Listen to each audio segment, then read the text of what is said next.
Welcome to the House of Representatives. Your safety is our top priority. Please take a moment to familiarize yourself with our emergency exit plan. First, remember that illuminated exit signs will always show you the way. Please remain calm and follow these signs in an orderly manner. Now, for your specific location. If you are on the plenary floor, exits are at both ends, leading to the north and south wing lobbies. You may also use the main entrance glass doors, which open toward the flagpole area. If you are in the middle gallery, your primary exit is through the main entrance glass doors, located near the flagpole area. If you are in the second or third floor galleries, in addition to the main door on your level, emergency exits are located at the ends of the seat rows on both the east and west sides. All these exits will lead you to the main hallway stairways, going down to the main entrance and out to the flagpole area. A quick guide. If you are on the south side of the gallery, turn right as you go through the emergency exit. If you are on the north side, turn left. Both will lead you towards the main hallway stairways. If you are seated at the rostrum, your nearest exits are on the north and south sides, leading directly to the rear entrance lobby and out to the helipad area. Finally, if you are unable to leave the plenary hall, do not panic. Essential safety items, a hard hat, whistle, bottled water, and flashlight are readily available under your table for your immediate use. Thank you for your attention. Your safety is our shared responsibility.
Session resumed.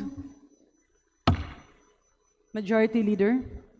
Madam Speaker, I move to take up additional reference of business and request that the Secretary General be directed to read the titles of bills and resolutions on first reading, as well as communications and committee reports. Is there an objection? The chair hears none. The Secretary General is hereby directed to read the title of bills and resolutions in first reading, as well as messages, communications, and committee reports for referral to the appropriate committees.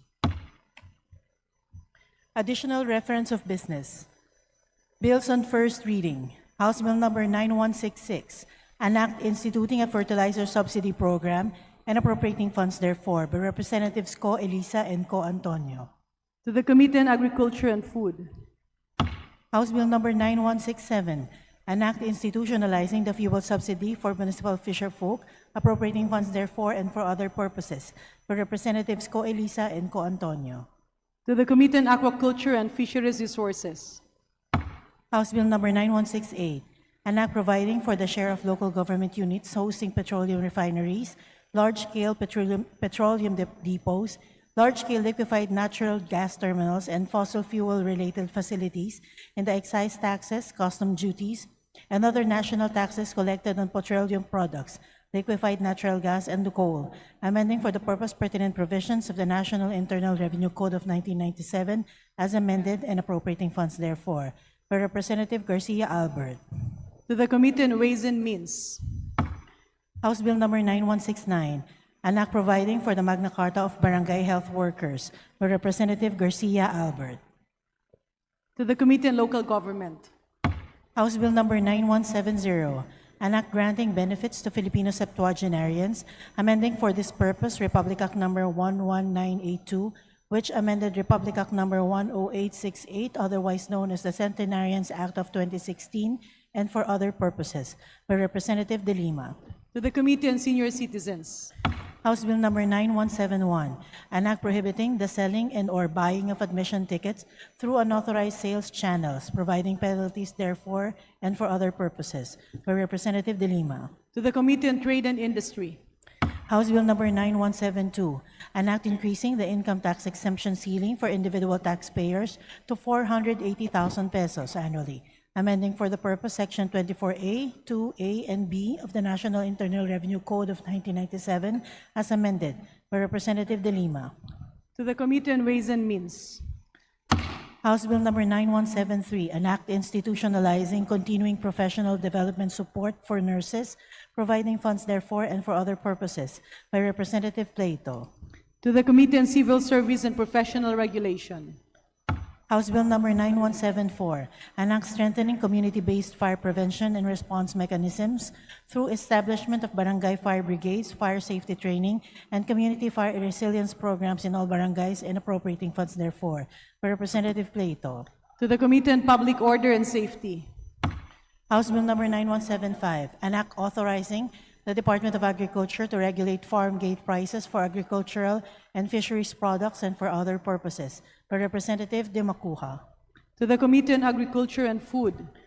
House Bill number 9176, an act improving and sustaining genomics and forensic science facilities and establishing separate databases for genomics and forensic DNA in the country and for other purposes, by Representative De Macuja. To the Committee on Public Order and Safety. House Bill number 9177, an act providing full coverage medical assistance to any officer or uniformed personnel of the Armed Forces of the Philippines, the Bureau of Fire Protection, the Bureau of Jail Management and Penology, the Philippine Coast Guard, and the Philippine National Police for injuries sustained during the performance of official duties and appropriating funds therefore, by Representative De Macuja. To the Committee on Public Order and Safety.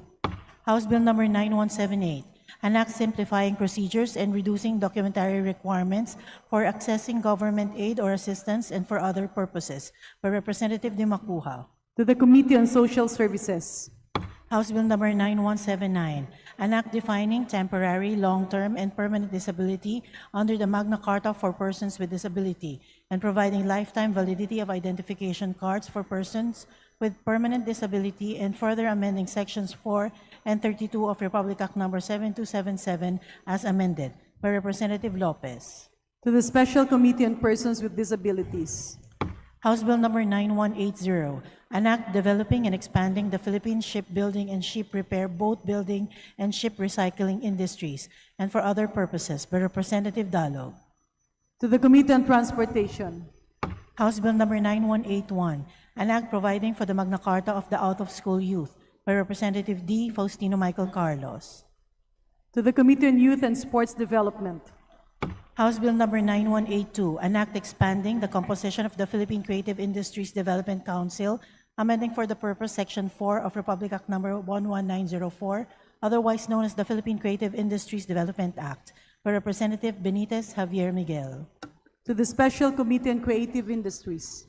House Bill number 9183, an act establishing an extension office of the Maritime Industry Authority in the municipality of Taytay, province of Palawan, and appropriating funds therefore, by Representative Salvame.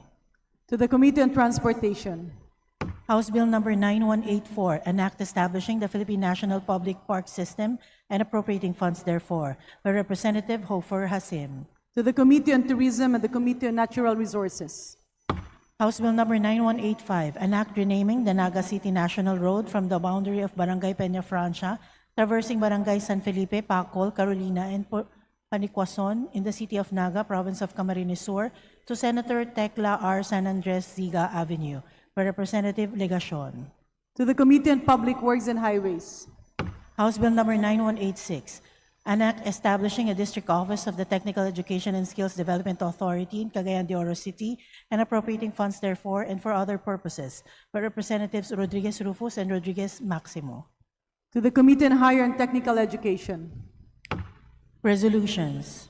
House Resolution 997, resolution commending and congratulating Beanie for achieving the historic breakthrough of being the first Pinoy pop group to perform at the Coachella Valley Music and Arts Festival and showcasing Filipino talent, culture, and artistry in the international stage, by Representative Copilar.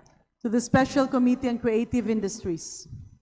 House Resolution 998, a resolution commending and congratulating Ms. Sofia Elizabeth Guevara La Forteza, or Sofia La Forteza, a Filipina performer and the leader of the international girl group Cat's Eye, for her historic and outstanding performance at the Coachella Valley Music and Arts Festival 2026 and for bringing pride and honor to Filipinos worldwide.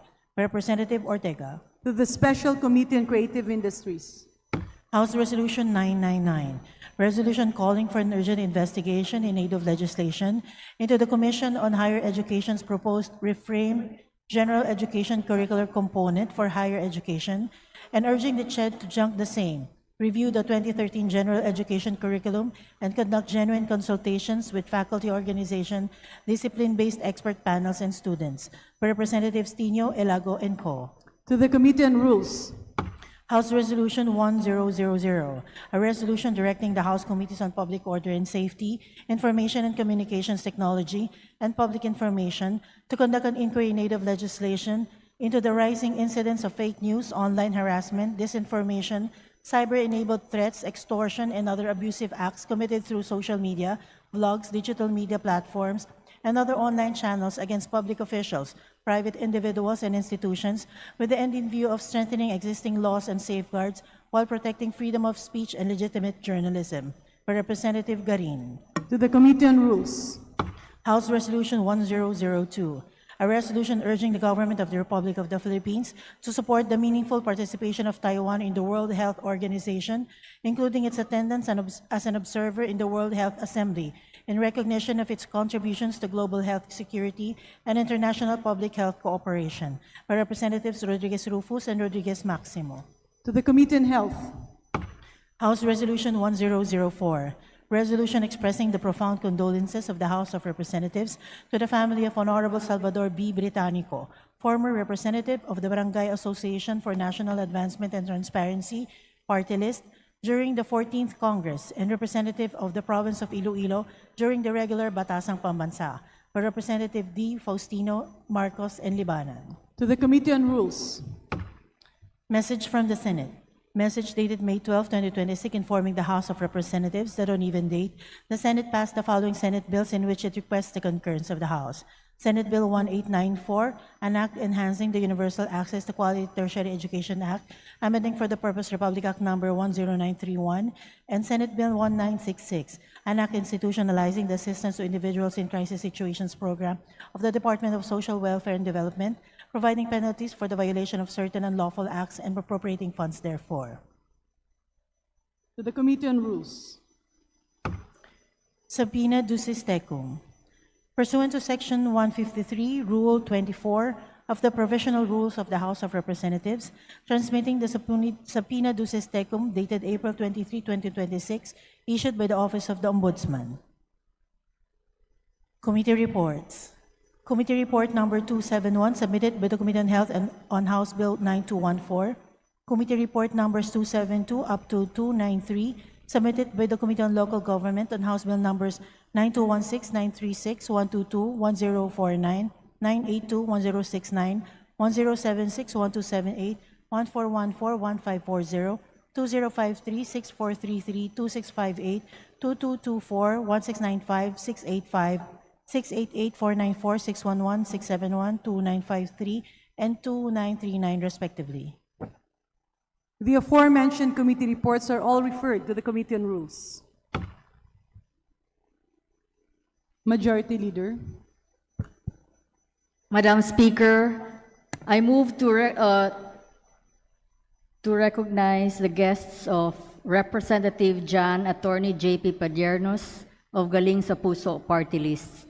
They are guests from Halahala, Rizal, Mayor Jerry V. Aniago, Municipal Administrator Jamil Aniago, Tourism Head Marvin S. Calicas, GSO Department Head Attorney Sol Andalio, BPLO Head Kyle Bathan, Mr. Denise Christian Estrella, Mr. Dennis Miniebe, Mr. Jesus Andrew P. Belleza, Mr. Rico Huertas, Ms. Luella Huertas, Ms. Felomena Espiritu Santo, Ms. Marita Escalante, Mr. Melden Valenciano, and Mr. Jim Bautista.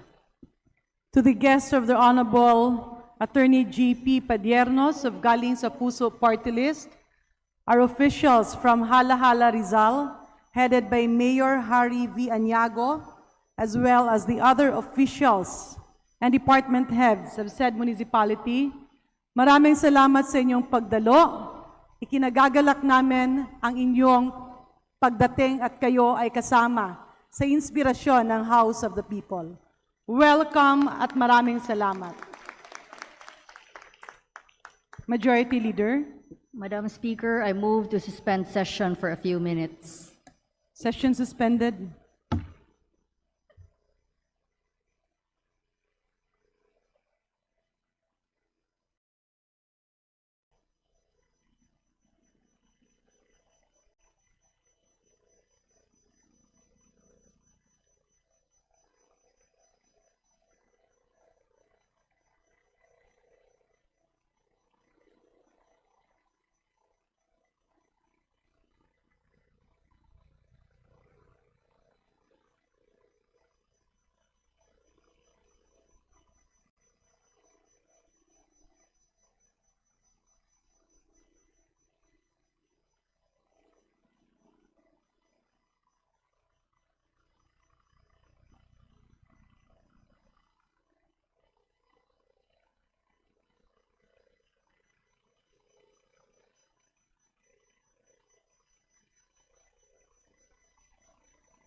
Session resumed.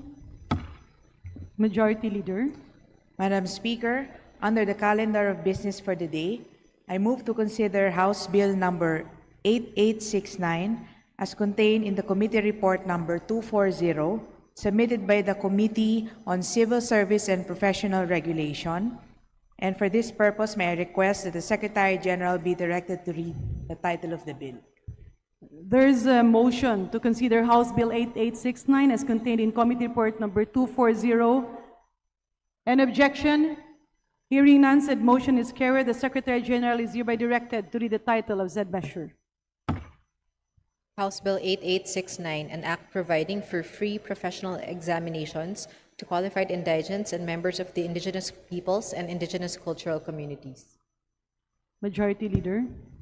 Madam Speaker, I move to open the period of sponsorship and debate, and that the chairperson of the Committee on Civil Service and Professional Regulation, the Honorable Representative Laarni Roque, be recognized to begin sponsorship of the measure. There's a motion to open the period of sponsorship, debate, and interpellation. An objection? Hearing none, said motion is carried. The Honorable Laarni Lavin Roque of the 4th District of Bukidnon is hereby recognized to sponsor said measure. Madam Speaker, distinguished colleagues, good afternoon. I rise today to sponsor House Bill number 8869 under Committee Report 240, entitled An Act Providing Free Professional Examinations to Qualified Indigents and Members of the Indigenous Peoples and Indigenous Cultural Communities, in substitution of House Bills number 82220, 453, 1810, 1914, 2488, 2892, 3892, 4067, 4491, 4504, and 5731. This measure recognizes a simple but important reality that many Filipino graduates have the knowledge, the training, and the determination to become professionals, but some are unable to take the next step because they cannot afford the cost of professional licensure and civil service examinations. For many families, especially those struggling to meet daily needs, examination fees can already be a heavy burden. As a result, some aspiring nurses, teachers, engineers, and other professionals are forced to delay or even give up the opportunity to take the exams that would allow them to practice their profession. This bill seeks to remove that barrier by providing free written examination fees for qualified indigent individuals and members of our indigenous peoples and indigenous cultural communities. The government gives deserving graduates a fair chance to prove their competence and pursue their professions they worked hard to prepare for. More importantly, this measure is not only beneficial to aspiring professionals, it is also beneficial to the government and to the nation as a whole. Every new licensed professional strengthens our workforce. More licensed teachers mean better education for our children. More licensed nurses and health professionals strengthen our healthcare system. More engineers, architects, and other professionals contribute to nation building and economic development.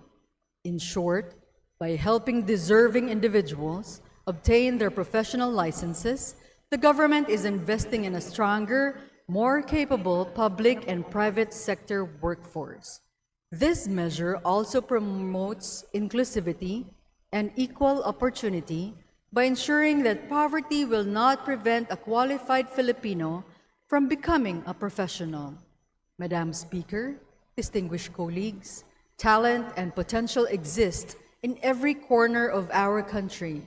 What many of our aspiring professionals need is simply the opportunity to take the exam that will allow them to serve our nation through their chosen profession. By passing this measure, we open the door to many deserving Filipinos. In addition, Madam Speaker and my dear colleagues, this measure was already deliberated upon and transmitted to the Senate during the last Congress. For these reasons, I respectfully seek once again the support of this august chamber for the passage of this important measure. Thank you, Madam Speaker. Majority Leader. Madam Speaker, there being no member who wishes to interpellate the sponsor, I move to close the period of sponsorship and debate. Any objection? Hearing none, the motion is carried. The period of sponsorship and debate is hereby terminated. Majority Leader. Madam Speaker, I move to open the period of amendments. An objection? Hearing none, said motion is carried. Majority Leader. Madam Speaker, there being no committee nor individual amendments, I move to close the period of amendments. An objection? Hearing none, the period of committee and individual amendments is hereby terminated. Majority Leader. Madam Speaker, I move to vote on second reading House Bill number 8869. There's a motion to approve on second reading House Bill 8869. All those in favor say aye. Aye. All those who are not in favor say nay. The ayes have it. House Bill 8869 is approved on second reading. Majority Leader. Madam Speaker, under the calendar of business for the day, I move to consider House Bill number 8870.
6. House Bill 8876, an act providing for a 5-year validity period of the professional identification cards of all professionals under the Professional Regulation Commission. Majority Leader.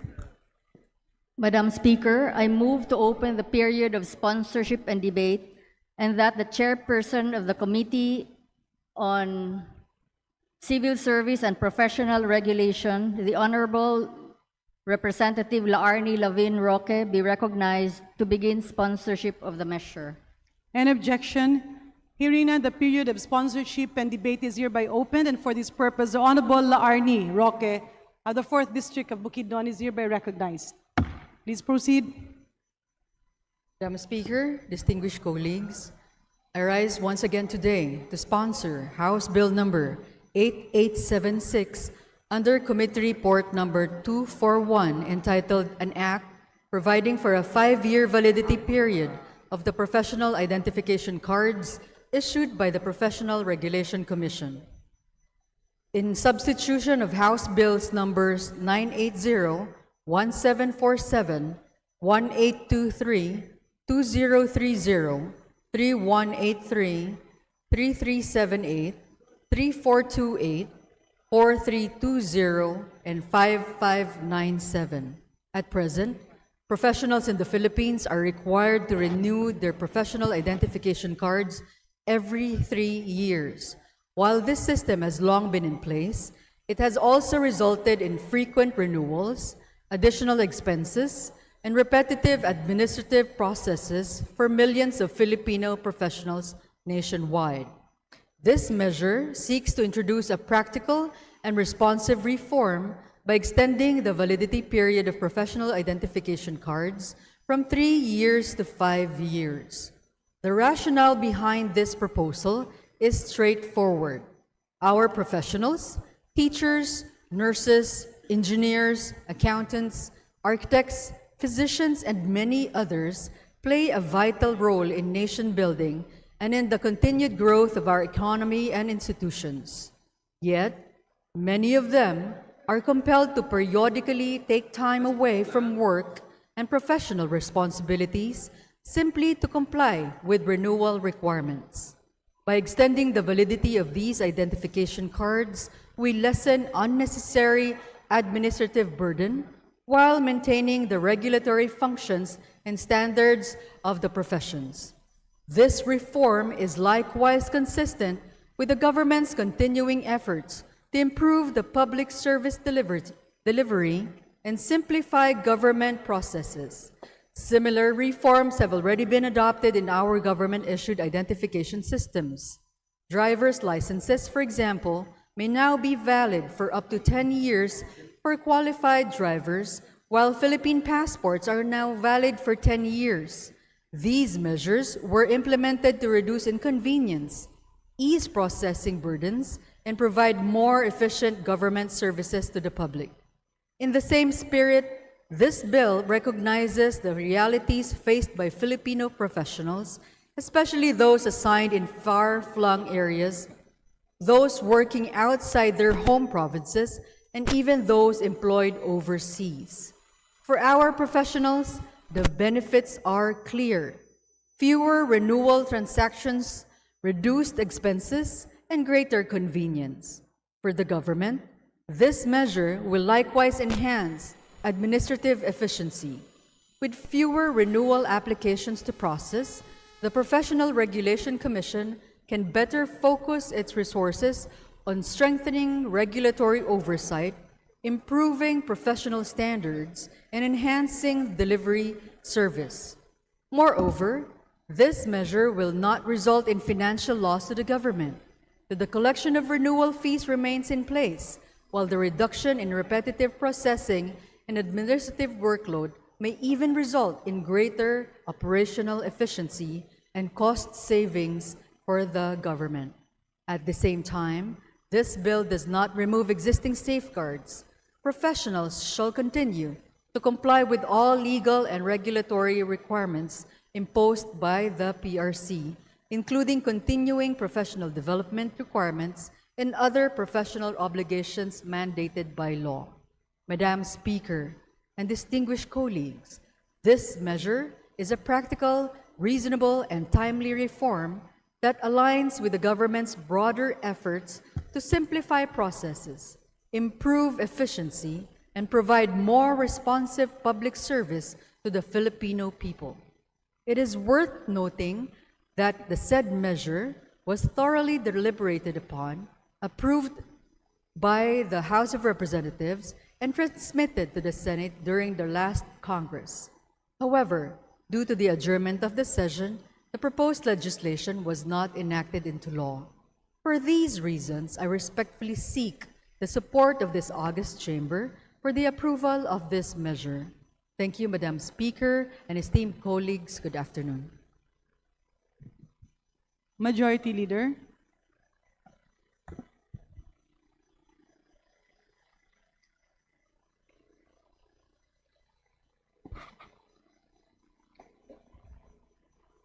House Bill 8876. Madam Speaker, there being no member who wishes to interpolate the sponsor, I move to close the period of sponsorship and debate. Any objection? Hearing none, the period of sponsorship and debate is hereby terminated. Majority Leader. Madam Speaker, I move to open the period of amendments. Any objection? Hearing none, said motion is carried. Majority Leader. Madam Speaker, there being no committee nor individual amendments, I move to close the period of amendments. Any objection? Hearing none, the period of amendments is hereby terminated. Majority Leader. Madam Speaker, I move to vote on second reading House Bill number 8876. There is a motion to vote on second reading House Bill 8876 as contained in Committee Report number 241. All those in favor say aye. All those who are not in favor say nay. The ayes have it. House Bill 8876 is approved on second reading. Majority Leader. Madam Speaker, I'd like to acknowledge guests from the 8th District of Cavite. They are the candidates of the first ever Mr. and Miss 8th District of Cavite pageant. They are Mr. Gian Lova, Miss Mary Rose Gurial, Mr. Miko Escalante, Miss Jamila Capuno, Mr. John Gionco, Miss Aizel Blanco, Mr. Jerome Noqueda, Miss Keith Gonzalez, Mr. Ashley Bautista, Miss Mila Sinogba, Mr. Leandro Real, Miss Liana Fami, Mr. Kian Velasco, Jinvel Hernando, Mr. Tyrone Alcedo, Miss Resli Varias, and two of our local officials from the municipality of Ternate, Councilor Rioji Cachuela, and from the municipality of Magallanes, Councilor John Carlo Maldonado. To the candidates of the first Mr. and Miss 8th District of Cavite, as well as the local officials, the Honorable Cachuela from Ternate, and the Honorable Giancarlo from Maldonado, the Honorable Giancarlo Maldonado from Magallanes, at sa ating mga magaganda at matipunong kandidato for Mr. and Miss 8th District, the guests of one of the most good-looking, brilliant, and hardworking members of Congress. Kasing hitsura nyo, the Honorable Aniela Bianca D. Tolentino, our Deputy Majority Leader. Welcome to the House of the People. Maraming salamat sa inyong pagdalo. At patuloy nyo kaming ini-inspire. Thank you very much. Majority Leader. Madam Speaker, I move to recognize the guests of Deputy Speaker Jefferson Conghon of the 1st District of Zambales. They are Victor Mayor, Market Master, Jesse Salonga, President, Ronnie Giang, Vice President, Melinda Eusebio, Secretary, Antonina Bellote, Treasurer, Angelito Changtenco, Auditor, Marcelo Vicencio, Business Manager, Nestor Co, Business Manager, Jefferson Sapungan, Robert Dimaano, Diona de la Cruz, Aaron Peña, Rodolfo De Leon, Brian Simon, Catrice Usares, Karen Umipig, Fernando Domingo, Rowena Salonga, Marilyn Giang, Eugene Bilyote, Lolita Changtenko, Thelma Vicencio, Cynthia Co, Angelina Sapungan, Christine Dimaano, Santiago de la Cruz, Shirley De Leon,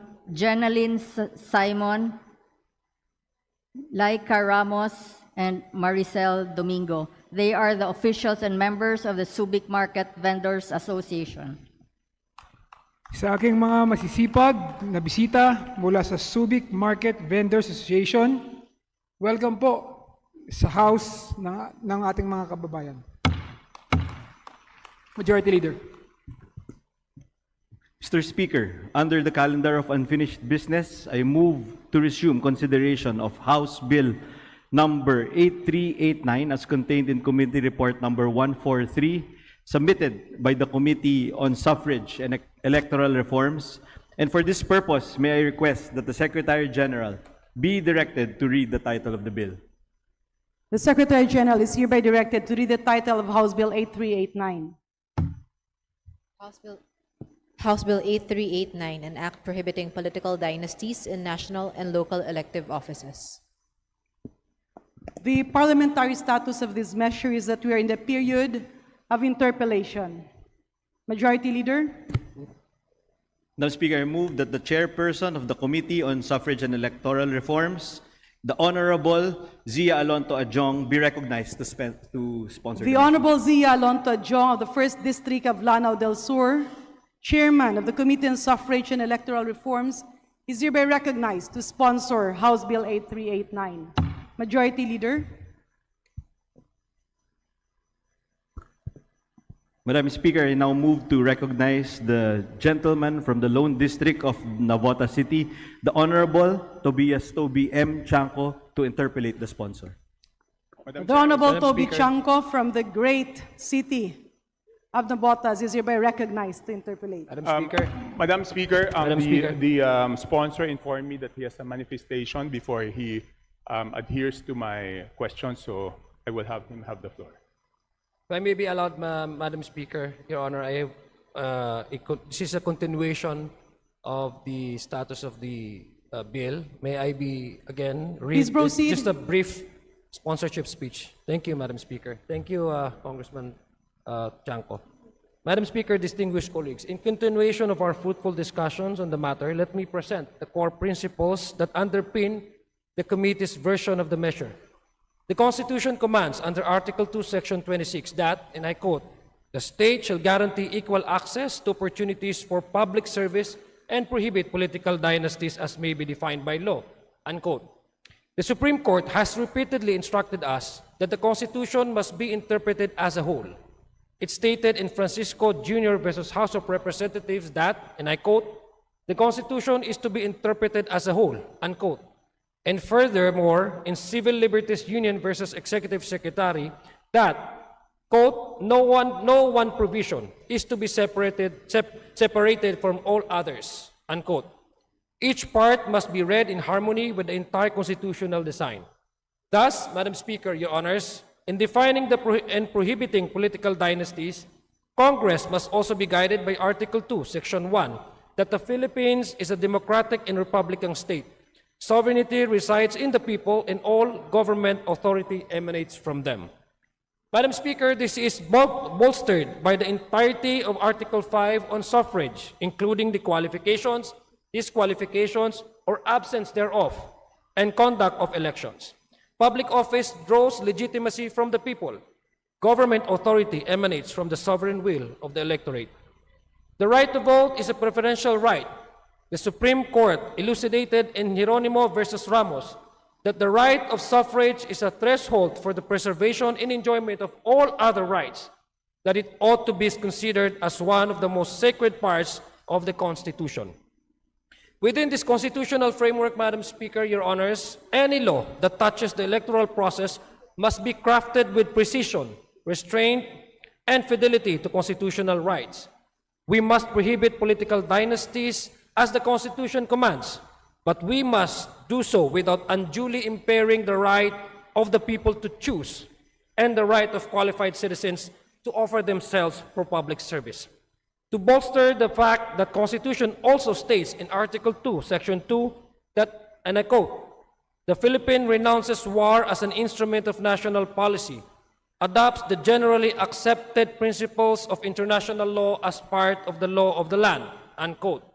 And pursuant to said principles, the Philippines voted in favor of the United Nations Universal Declaration of Human Rights and signed both the International Covenant of Civil and Political Rights as well as the International Convention on the Elimination of All Forms of Racial Discrimination. The United Nations Universal Declaration on Human Rights provides under Article 21, and I quote, "The will of the people shall be the basis of the authority of government. This will be expressed in periodic and genuine elections, which shall be by universal and equal suffrage and shall be held by secret vote or by equivalent free voting procedures," unquote. The International Covenant of Civil and Political Rights, on the other hand, Madam Speaker, Your Honors, provides under Article 25 that, and I quote, "Every citizen shall have the right and the opportunity without unreasonable restrictions," paragraph B of the said article, "to vote and to be elected at genuine periodic elections, which shall be by universal and equal suffrage and shall be held by secret ballot, guaranteeing the free expression of the will of the electorate," unquote. While the International Convention on the Elimination of All Forms of Racial Discrimination provides under Article 5 that, again, paragraph C, quote, "Political rights, in particular the right to participate in election, to vote and to stand for election on the basis of universal and equal suffrage, to take part in the government as well as in the conduct of public affairs at any level, and to have equal access to public service," unquote. Madam Speaker, Your Honors, from these international commitments, which form the law of the land, two principles emerge. First, the right to be voted upon is inseparable from the broader right of suffrage. The democratic process protects not only the voter, but also the qualified citizen who seeks a mandate from the people.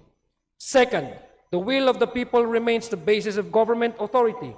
Any restriction on candidacy must therefore be reasonable, carefully drawn, and consistent with both the Constitution's command to prohibit political dynasties and its equally solemn commitment to democratic choice. These principles shape the committee's version of the House Bill number 8389. The bill proceeds from a constitutional duty to open public service to more Filipinos, to prevent the concentration of political power, and to strengthen the integrity of our democratic institutions. Madam Speaker, Your Honors, House Bill 8389 is the committee's effort to finally give effect to Article 2, Section 26, while respecting the democratic and republican nature of our state, the sanctity of our suffrage, and the primacy of the people's will. Finally, Madam Speaker, Your Honors, we do not claim that it will, by itself, cure every weaknesses in our political system, but it is a necessary step toward a more open democracy, a more competitive electoral system, and public service that belongs to the Filipino people.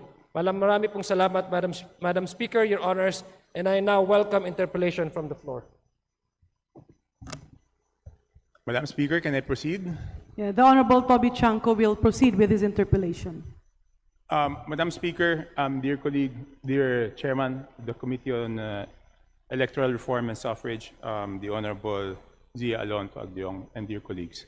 Before I proceed, I would like to put on the record that number one, first generation po ako na politician sa aming pamilya.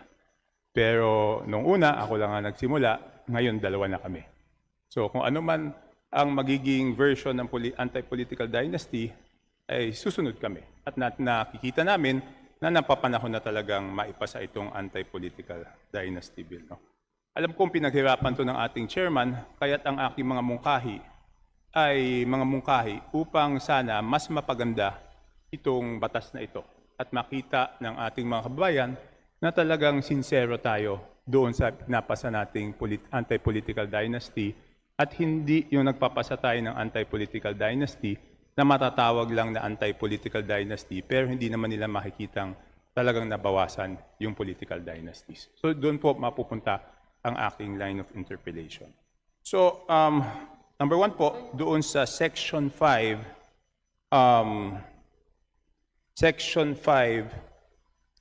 Paragraph D, letter D, spouses or relatives within the second degree simultaneously holding any elective office within the same city or municipal government.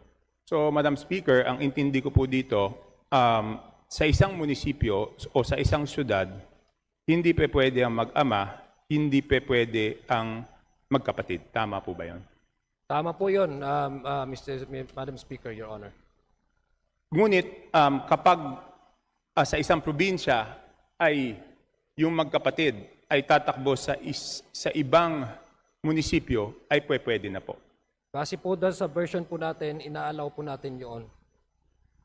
So, Madam Speaker, dear colleague, yun po yung aking punto. Baka naman po pwedeng sa isang probinsya, hindi na pwede ang magkakapatid na mayor.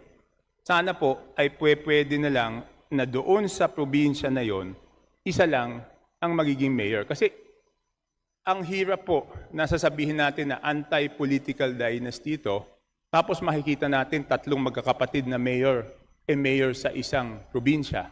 Di ba po?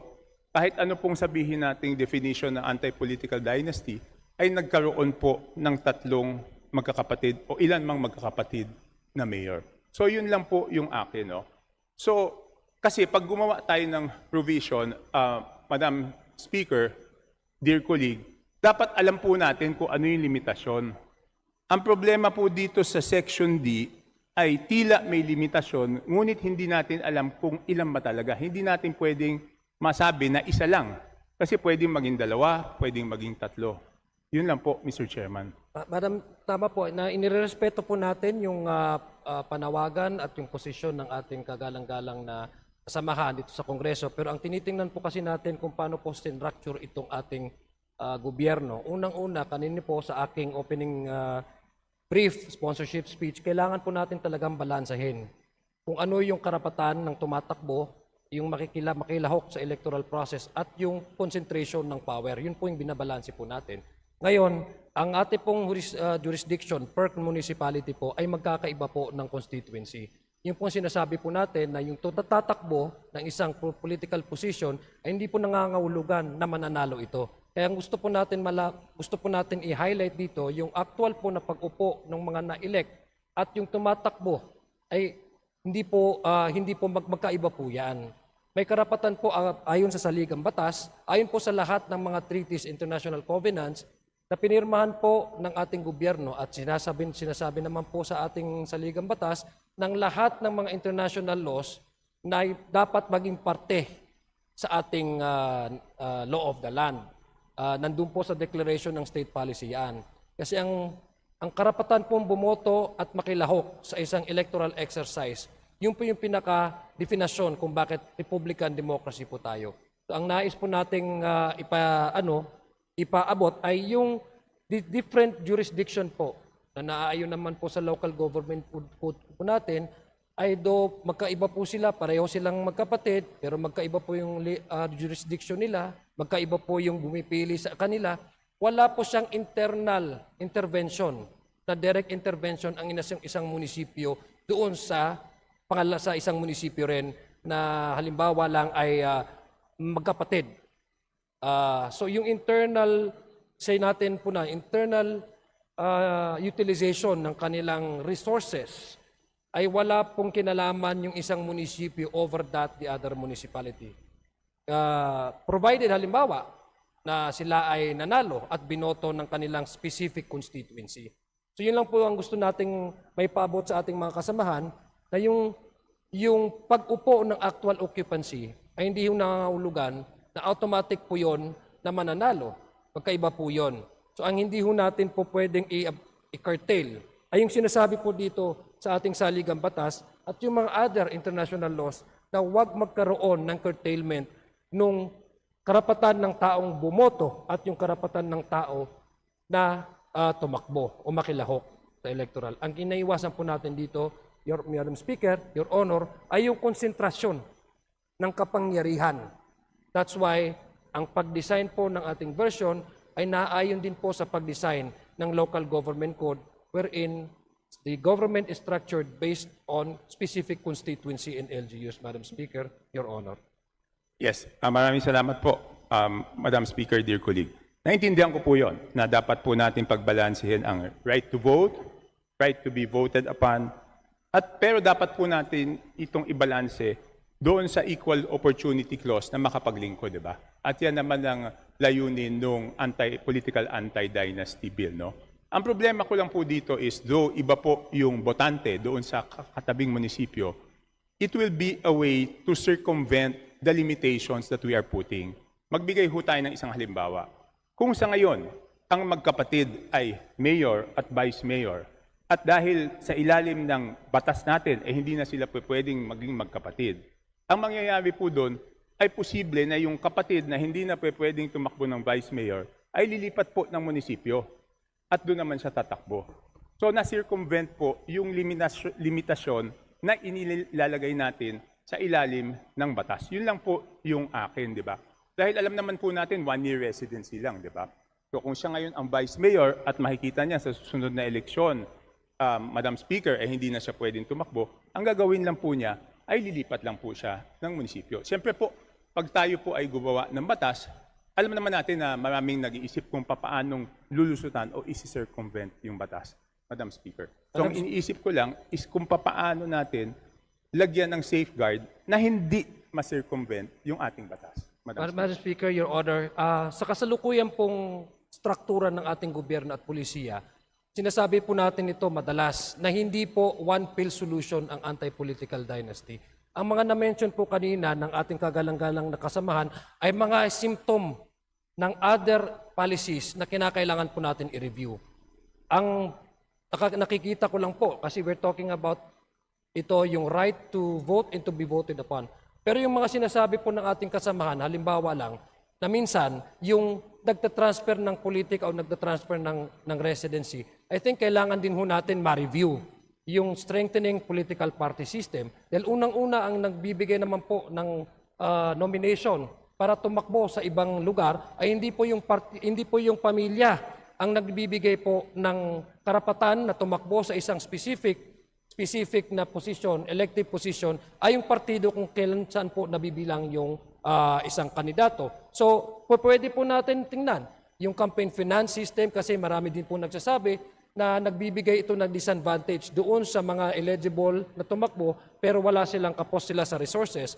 These are the anti-political dynasty, Madam Speaker, Your Honor, ay hindi po solusyon sa lahat po ng problema. We need to pair it with strengthening political party system. We also need to partner this with other mechanisms such as competitive elections, campaign finance reforms, transparency in government, and many others. Kaya nga po, tama po yung sinabi ni Congressman Toby Chanco, pero yung residency po, pwede po nating lagay doon. Kasi isa po yan sa mga requirement. Kung nanais natin na magkaroon talaga ng whole commitment ang isang kandidato na doon lang magserbisyo sa isang LGU at hindi nang lumapit doon, but that's no longer the issue probably of anti-political dynasty kasi may right naman po sila na mag-transfer sa isang domain. Nasasaligang batas may under the Bill of Rights. May karapatan naman po ang isang individual na Pilipino kung saan po siya titira, saan po siya lilipat. So kailangan po natin itong balansehin. Now kung gagawin po natin yon isa sa magiging sanction o restriction dito sa anti-political dynasty, sa palagay ko po ay may ongoing requirement po ng residency. Pero kailangan din po ito natin i-pair with other existing laws na po pwede po natin ma-review. Ako, nakikita ko po, Madam Speaker, Your Honor, kailangan ho natin talagang masolusyonan at mas-strengthen yung political system po natin dito wherein ang pumipili ay hindi yung pamilya pero yung partido. Magkaroon ng convention at kung po pwede, hindi na nga gumastos yung kandidato ang gagastos na ang partido para sila po yung may karapatan talaga na mamili kung sino dapat na may lahok doon sa mga gusto nilang pasukan ng mga elective positions, Madam Speaker, Your Honor. Yes, maraming salamat po. Sa ating dear sponsor, meron po tayong datos kung dito sa letter D, Section 5, pag ginawa po natin itong spouses or relatives within the second degree simultaneously holding elective office within the same city or municipality, ilan po ang maapektuhan nito? Meron po tayo ditong datos, Madam Speaker, Your Honor.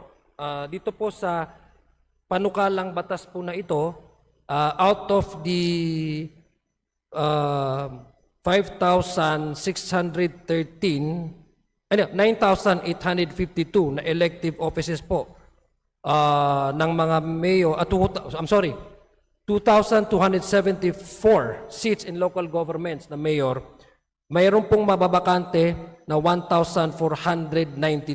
Ibig sabihin po, 61% po doon sa ngayon na actual occupancy na magkakapamilya within the second degree of consanguinity, ibig sabihin may mayor, may konsehal, or vice mayor, may konsehal. So may ma-open up po na 61% na ibig sabihin po, hindi na po sila maaaring tumakbo sa magkasunod na eleksyon.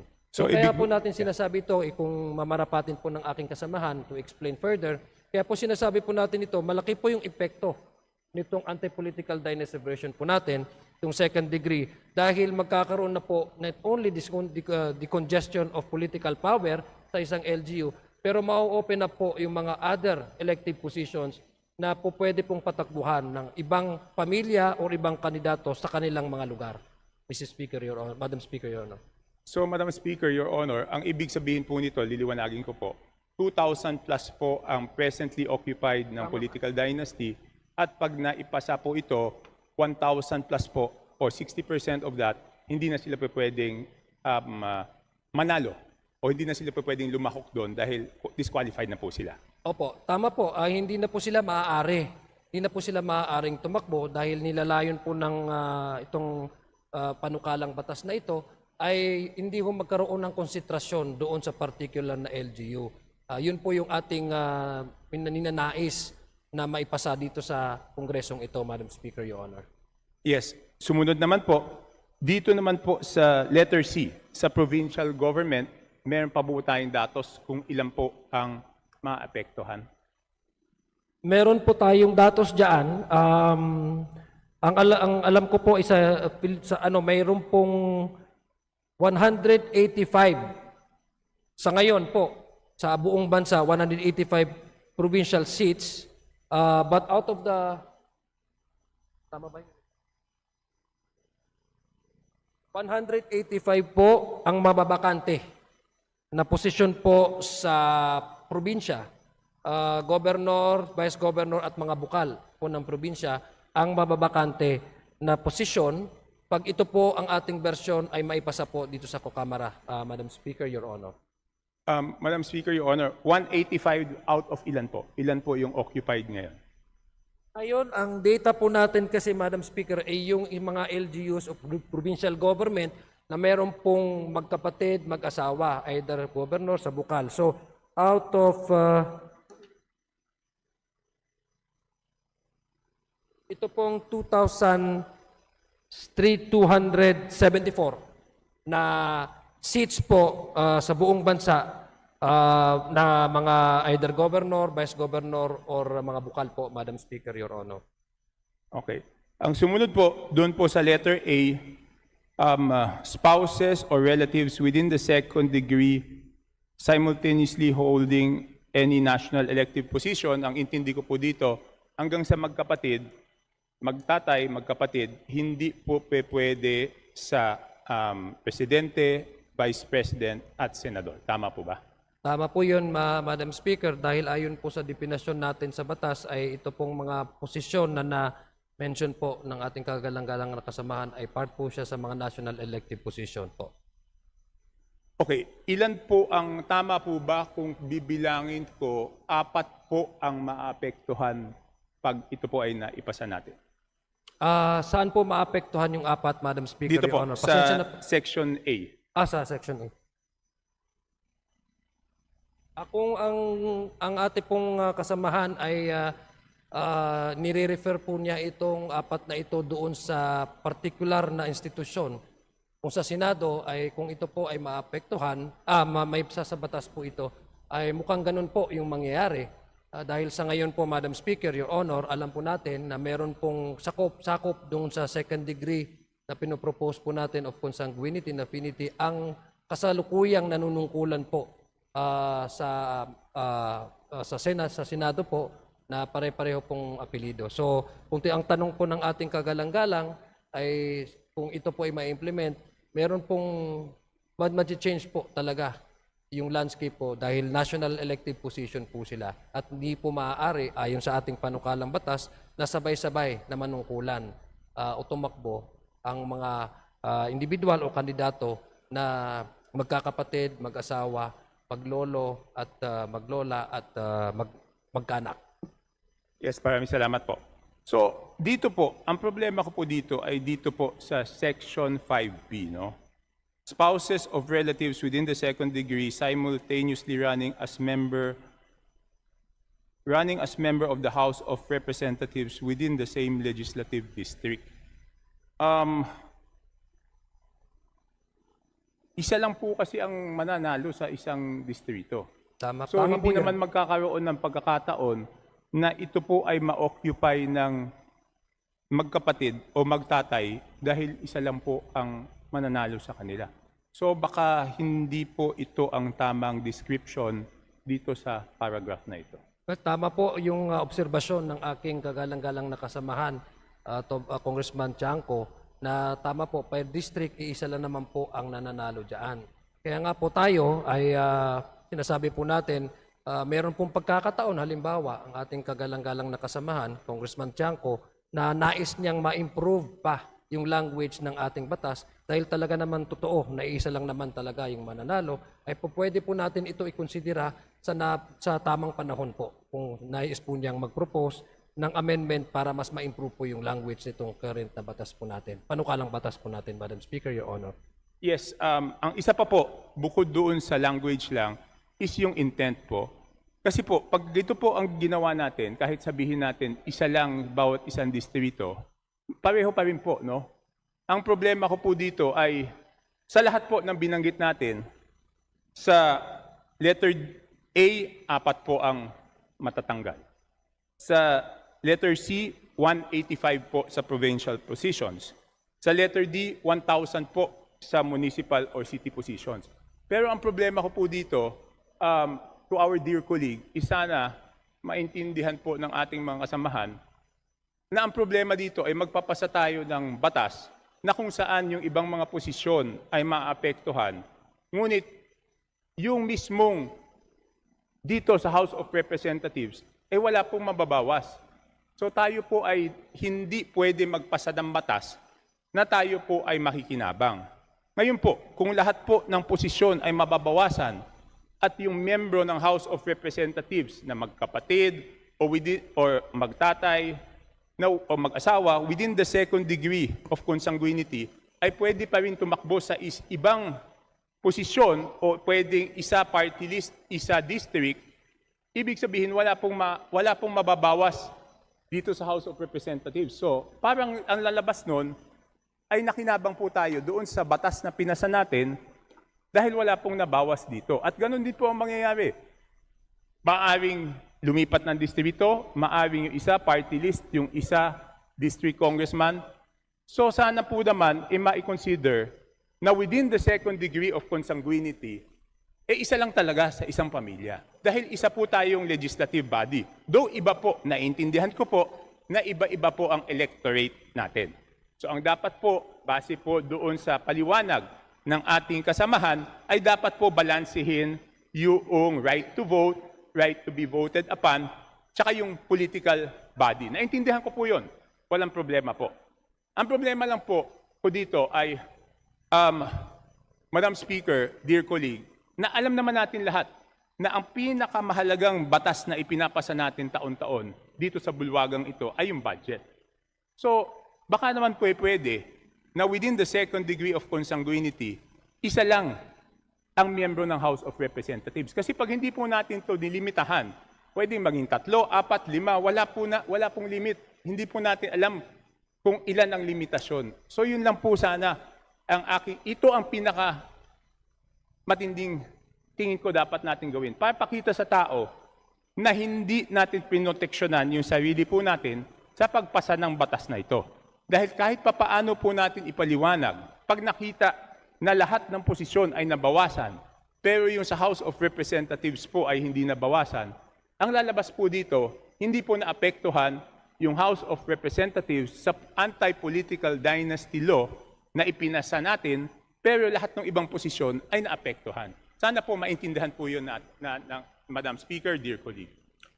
Unang-una po, inirerespeto po natin at naiintindihan po natin ang ating kasamahan, kagalang-galang na kasamahan. Pero babalikan ko na lang po, kasi na-mention na nga po niya kanina, na talagang binabalanse po natin dito sa panukalang batas na ito kung ano po yung karapatan ng taong tumakbo at yung karapatan ng taong pakilahok sa isang posisyon, elective position, at yung karapatan ng electorate na mamili sila ng kanilang pipiliin. Yung sa party list system po, Madam Speaker, Your Honor, meron pong panukalang batas diyan. Isa po yan sa magiging paksa nung magiging committee hearing po natin. Kung tayo po ay kung pag-uumpisan po natin ang ating committee hearing. Ngayon po doon po naman sa mga separate legislative district, alam po ng ating kasamahan dito dahil mas matagal na po siya dito sa kaysa sa humble representation na ito, magkakapareho nga po yung ating electorate per district at magkakaiba yung ating legislative district at magkakaiba po talaga yung nuances at yung particular po na pangangailangan ng bawat distrito. Kaya nga po ang sa atin lang ay gusto natin talagang i-emphasize na yung pagboboto po at yung pag-concentration of power ay dapat yung ating pinupuksa is yung concentration of power. Alam naman po natin, Madam Speaker, Your Honor, na sa mga nakaraang mga kongreso, may makikita po kayo dyan na magkakapatid pero hindi po magkakasundo ng posisyon nila pagdating po sa botohan. Pangalawa po, sa district naman po na pinag-uusapan natin, ang trabaho naman po ng lehislatura ay mapanukalang batas. Wala naman po tayong directly na meron po tayong power o kapangyarihan na makihalo doon po sa mga LGU concerns.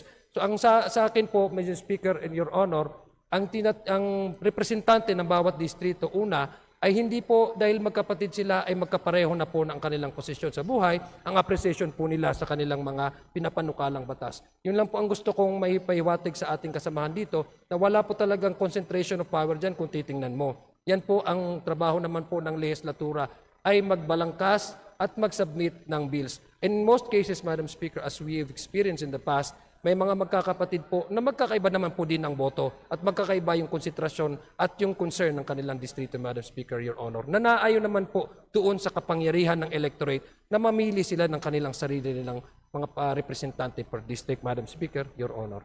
Yes, Madam Speaker, Your Honor. Naniniwala po ako doon. At tulad ng sinabi ko, ang aking concern lang po is nabawasan po lahat ng ibang political subdivisions. No, nabawasan po. May maapektuhan po doon sa Senate. May maapektuhan po doon sa provincial government. May maapektuhan po sa city at municipality. Parang hindi lang po maganda sa panlasa na tayo mismong gumawa ng batas, walang naapektuhan po sa atin. Yun po ang aking pananaw. So, may panahon pa naman po tayo hanggang doon sa period of amendments. Sana po ang ating dear sponsor ay bukas na mag-isip pa ng ibang mga pwede nating gawin para pakita na dito sa bulwagang ito, may maapektuhan. Hindi naman po tayo pwedeng lalabas na exempted doon sa ginawa nating batas, tapos yung iba, hindi po exempted. Yun po ang aking pinanggagalingan. Tama po. Ako naman po, Madam Speaker, Your Honor, bilang isang, though I am the chairman of the Committee on Electoral Reform, tayo naman po ay nakikinig sa mga suhestyon ng mga miyembro ng Kamara, lalong-lalo na po kung ang pag-uusapan po natin improvement itong batas na po natin ito. So ang gusto ko lang pong ipahiwatig, Madam Speaker, at sana maintindihan po ng ating kagalang-galang na kasamahan, ang magkaiba po ang Senado at saka ang Kongreso. Ang Kongreso po ay ang participation po at yung membership ng Kongreso ay per district. Ang sa Senado po ay isang institution po sila without necessarily representing a particular concern or particular district. Isa lang po ang kanilang constituents, and that is the national-based constituency. Ang sa atin po, ang kaibahan po ay tayo per district at binoboto po tayo per district. Hindi naman po binoboto, halimbawa, sa lone district ng Nabotas, kung magkakaroon po ng second district ng Nabotas, ay hindi naman po iboboto ng mga taga-second district Nabotas ang ating kagalang-galang kung siya po ay tatakbo ng first district. Yun po ang gusto kong ipa-emphasize dito, yung striking difference between the national and Senate and the House of Representative membership, Madam Speaker, Your Honor. Yes, wala po. Hindi po ako nakikipagtalo doon sa constituency at sa botante, naintindihan ko po yun. Ulitin ko lang po, yung mga batas na pinapasa natin, hindi po pwedeng tayo nakikinabang. Kung lahat po ay, lahat ng ibang posisyon ay nabawasan at tayo ay hindi nabawasan, then hindi natin maitatanggi na iisipin ng tao na in-exempt natin yung sarili natin. Yun po ang aking pinanggagalingan. Dear sponsor. Naintindihan ko po yung posisyon ng ating kagalang-galang na nakasamahan, Congressman Tony Tiangco, at marahil ay may proposal po siya sa opportune time po. Yes, sa darating na panahon po. Maraming salamat po. Okay. Ito na lang po, huli na lang po, dear sponsor. Alam niyo po, madami naging version po dito ng anti-political dynasty bill. Yung sa Makabayan Block, tila ang intindi ko, isa lang po, no, sa buong Pilipinas. Yung kay Congressman Egay Erise, ang intindi ko po ay dalawa. No? Ngunit ang ginawa pong version ay ito po. No? Ang problema lang po dito sa kanila po, maliwanag po na kung ilan. Pag tinanong, ilan ba ang limitasyon ng anti-political dynasty bill? Mas madaling sabihin, isa. Yung kay Congressman Egay, madaling sabihin, dalawa. Ito po, pag pinasa natin ito at tinanong, ano ba ang limitasyon? Hindi po natin masagot, hindi po natin masabing 4. Kasi pwedeng maging 4, pwedeng maging 5, pwedeng maging 6, pwedeng maging 7. Hindi ba po? So pag tayo po ay naglimita, dapat po alam natin kung ano yung hard limit. Di ba? So ito pong mga tanong ko ay dugtong-dugtong po. At hindi naman po kailangan sagutin ng ating dear sponsor to ngayon. Sana lang po maintindihan ng ating dear sponsor yung aking pinanggagalingan doon sa aking mga ipinapaliwanag na dapat may alam natin kung ilan. Kasi mahirap magsabi ng gumawa tayo ng anti-political dynasty bill, hindi po natin masagot kung ilan yung limitasyon kasi pwedeng doon sa letter D, 2. Doon sa munisipyo, pwedeng 2 magkatabing munisipyo, pwedeng 3. Yun po ang aking pinanggagalingan na mas maganda po kung well-defined kung ano ba talaga yung limitasyon. Dahil po doon sa mga final na iba, maliwanag na isa lang ang pwede. Maliwanag na 2 lang pwede. Ngayon, kung tayo magpapasa at naniniwala ako at ako'y sumusuporta doon sa totoong anti-political dynasty bill. So doon sa mga sinabi ko po, dapat po, may panahon pa naman, na pag-aralan po natin kung paano natin mapapaganda itong anti-political dynasty bill para mas maging mahigpit po at masagot natin ang 2 bagay. Number 1, masagot natin ano ba talaga ang limitasyon. Number 2, mapatunayan natin na kahit po dito sa Kongreso ay maapektuhan at mababawasan. Hindi po ulit pwede na parang tila exempted po tayo doon sa gagawin nating batas. Yun lang po, Madam Speaker, dear sponsor. Madam Speaker, kung mabarapatin po ng ating kagalang-galang na kasamahan, hindi po ako sang-ayon sa sinasabi po o ang obserbasyon ng ating, with all due respect, na wala pong limitasyon. In fact, meron po tayong na-provide na legal definition doon sa anti-political dynasty. Ito nga po yung second degree of consanguinity and affinity. Kaya nga lang po, sabi ko nga, kailangan po talaga natin mabalanse kasi ang struktura po ng ating gobyerno, kung paano po siya ito na-design, ay per constituency po. At pag constituency, talagang meron pong electorate sila. Kailangan balansehin po natin yun, karapatan na bumoto at yung concentration ng powers. Kasi hindi po ito gawa ng ating komite, hindi rin po ito panukala ng sponsor na ito. Ito po ay base doon po sa na-mention ko po kanina ng mga constitutional guaranteed rights sa Constitution at yung mga iba pa pong mga international treaties na kinukonsidera po ng ating gobyerno as part of the law of the land. Ibig sabihin po, meron po dapat po magkaroon ng batas na arbitrary ang labas or non-practical ang labas. Dahil unang-una, kailangan po talaga natin maintindihan na yung very nature po ng ating gobyerno talaga ay Republican state, representative state. So may kapangyarihan po talagang electorate. Ngayon, bigyan ko lang po ng emphasis again kasi pasensya na po kung paulit-ulit ko pong sinasabi ito, pero ito po talaga yung pinakakonsentrasyon ng ating argumento. Una, magkaiba po yung occupancy at saka yung karapatan na tumakbo. Kasi hindi naman po lahat tatakbo yan ay mananalo po yan. Mayroon pong mga experience tayo in the past na marami po naman talagang nagkakatumatakbo na magkakapare-parehong ang apelido pero hindi po talaga sila nananalo lahat. In fact, may tumatakbo na hindi po sila magkakasulungat po ang kanilang posisyon sa buhay.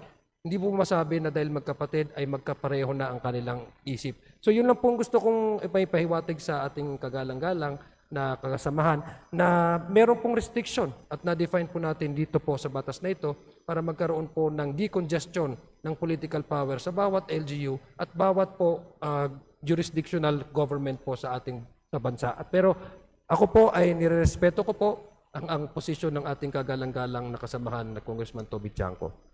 Yes, Madam Speaker, panghuli na po, dear sponsor. Ang sinasabi ko po lang po is hindi natin masagot with definity pag tinanong ilan ba talaga yung limitasyon. Hindi po katulad ng ibang mga batas na sinabing isa lang sa buong pamilya. Yung kay Congressman Erice, 2 lang sa isang pamilya. Ito po, 4 na posisyon, pero hindi po natin masagot kung ilan pagkatapos ng eleksyon, kung ilan yung masasal. Hindi natin masabing definitely 4 na lang per pamilya. Yun po ang ibig kong sabihin. Hindi masagot nitong batas na to na within the second degree of consanguinity, 4 lang sa buong pamilya. Wala pong ganong definasyon. Yun lang po ang ibig kong sabihin. Okay. Hindi po talaga natin mabigay kasi after the election po yan, Madam Speaker, Your Honor. Yung nga pong gusto kong sabihin, na wala man na pong talagang sa bawat eleksyon ay wala na pong kasiguraduhan kung ilan po talaga yung nananalo, Madam Speaker. Ang kasiguraduhan po dito sa batas ay wala na pong possible na open up for a possible manipulation of internal resources ng LGU. Dahil hindi na po pwedeng sabay na manungkulan si Mrs. at si Mr., si Mrs. at yung kanyang anak, si nanay at si tatay. Yun po ang sigurado na wala pong possible manipulation ng internal resources ng ating mga per LGU. Pero as to the number, kaya nga po sinasabi, as to the number po ng kung sinong mananalo, wala po talagang kasiguraduhan yan, Madam Speaker, Your Honor, dahil nga po, ang gusto nating i-emphasize ay magkarugtong po yung right to vote and the right to be voted upon. Yun ho ang gusto nating malaman dito. Ang panghuli ko na lang po, no? Dahil wala pong anti-political dynasty na polisiya ang ating national government, ang ating gobyerno, ito po ay malaki pong step forward. And I'm sure the good gentleman from Navotas, Lone District of Navosa, would agree with me that this is in fact a step forward towards achieving and making sure that the constitutional provision of prohibiting the anti-political dynasty is towards that end po. So yun po yung ating inainanais na ma-impart din po sa ating mga kasamahan, Mr. Speaker, Your Honor. Yes, Madam Speaker, I acknowledge that ito po ay napakalaking hakbang, no? Pero since sumakbang na po tayo, lakihan pa po natin para mas maging maganda po yung ating maipapasang anti-political dynasty. Mas limitahan po natin sa tingin ko, yun ay mas magiging maganda para sa atin.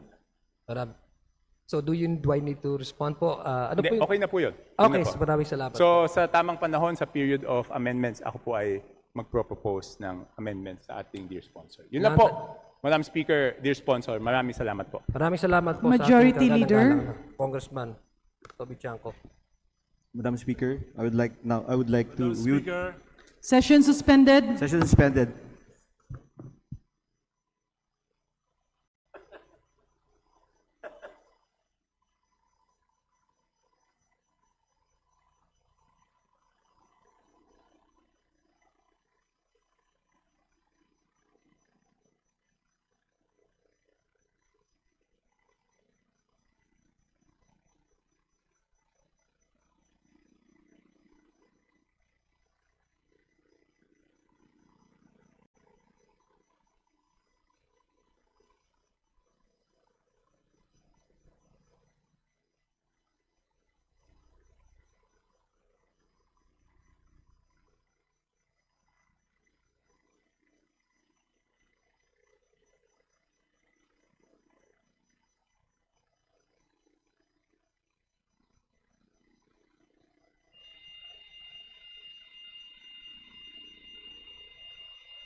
Session resumed. Majority Leader. Madam Speaker, I move to suspend consideration of House Bill number 8389. Any objection? Hearing none, consideration of House Bill 8389 is hereby suspended. Majority Leader. Madam Speaker, under the calendar of business for the day, I move to consider House Bill number 9157 as contained in Committee Report number 268, submitted by the Any objection? Hearing none, the Secretary General is hereby directed to read the title of House Bill 9157. House Bill 9157, an act establishing a national framework for the development, regulation, and operation of facilities utilizing waste-to-energy and other waste treatment technologies. Majority Leader. Madam Speaker, I move to open the period of sponsorship and debate and that the chairperson of the Committee on Energy, the Honorable Congressman from the 2nd District of Palawan, Jose C. Alvarez, be recognized to begin sponsorship of the measure. There is a motion to open the period of sponsorship, debate, and interpellation. Any objection? Hearing none, the motion is carried. The Honorable Jose Pepito Alvarez of the 2nd District of Palawan, chairperson of the Committee on Energy, is hereby recognized to sponsor said measure. Madam Speaker, distinguished colleagues, I rise to sponsor House Bill number 9157 under Committee Report 268, a measure that addresses two urgent concerns: solid waste management and sustainable energy. Even with strong programs on reduction, reuse, recycling, and composting, every LGU will still produce residual waste. This measure provides responsible ways to manage that remainder without weakening our environmental commitments. House Bill number 9157 sets a national framework allowing only residual waste after practicable diversion efforts to be utilized for waste-to-energy. Using appropriate technologies, residual waste may be converted into electricity, heat, or fuel, helping diversify our energy mix and improve energy security. This measure recognizes qualified waste-to-energy facilities as renewable energy systems, subject to strict regulation and oversight. On safeguards, the measure is clear. Facilitate using thermal treatment, must install and continuously operate a continuous emission monitoring system with emission data accessible to regulators and the general public. All facilities must comply with the Clean Air Act of 1999 and related environmental laws. Non-compliance means no operation. For LGUs, the measure promotes clustering so neighborhood localities can pool waste volumes, share costs, and establish viable facilities. It also requires feedstock agreements for at least 20 years to ensure continuity and bankable planning.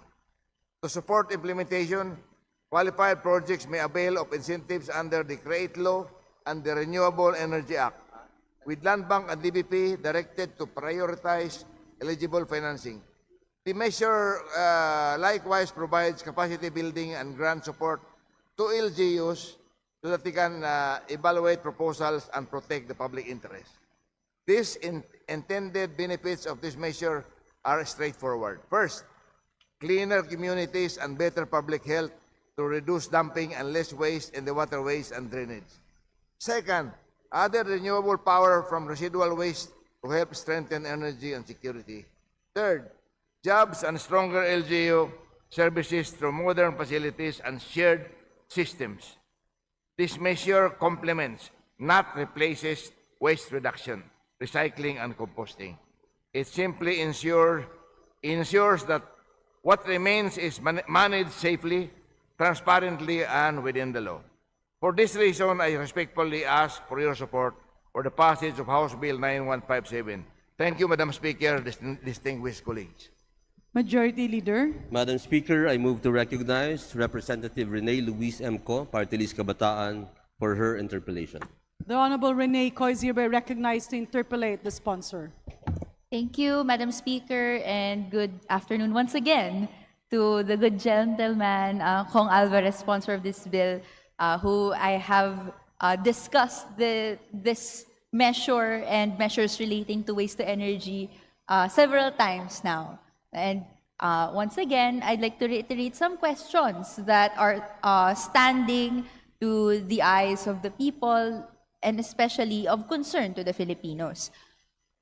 Nakita natin sa mga nagdaang buwan, specifically nung December, nung January, naging tampok na usapin yung landfills. No? Nakita natin yung pagguho nito sa Cebu and as well as sa Rizal. Madam Speaker, pwede po ba nating malaman from the good gentleman, the distinguished sponsor, how many landfills po ba ang meron sa buong Pilipinas? How many exist? And are they enough for the operations of WTE? Hindi masyadong maliwanag yung question mo. Medyo, Ilan po Madam ang Speaker, landfills, Madam Speaker, pwede ba sa ulitin? buong Pilipinas? Paano yan?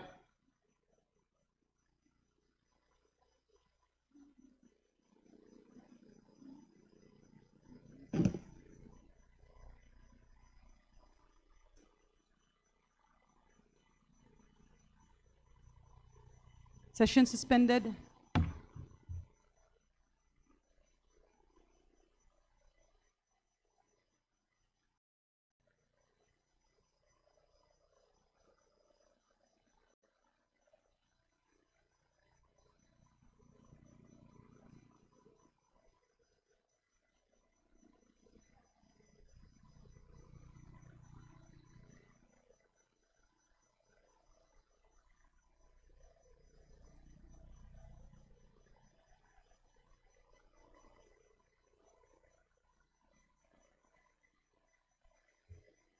Session resumed.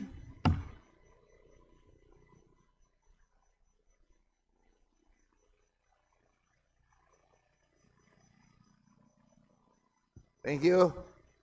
Madam Speaker, distinguished colleague, landfill sa buong Pilipinas, 373 daw.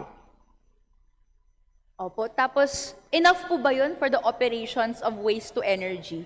Wala pa. Not enough. Wala pa. Kulang. Kasi hinintay nga itong batas na ito eh. Pero ang tanong ko po naman, Madam Speaker, paano po ba natin i-address yung kakulangan ng sanitary landfills? Actually, yun nga po, ang problema, kulang. And in the first place, dahil konti lang, nagiging bundok, nagla-landslide. Marami pong issues dyan. For the record, ibang issue po ito na tinakal natin earlier in the passage of the bill.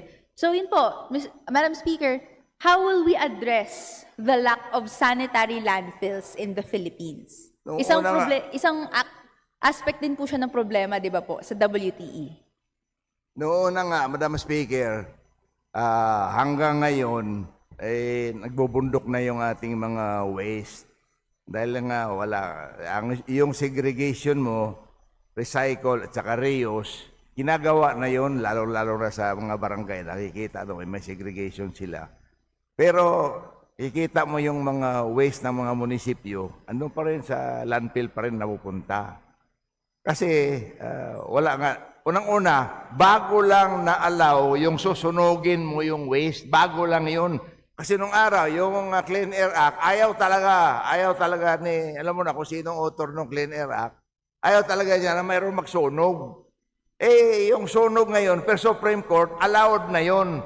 So ito na lang hinihintay na bill para dumami yung ating waste to energy, para mabawasan yung ating landfill. Nakita mo yung nasunog dyan saan ba yun? Sa Nabutas ba yun? Butas, nakita mo yung nasunog dyan? Kung mayroong ganito, hindi ganun kadaming masusunog dun eh.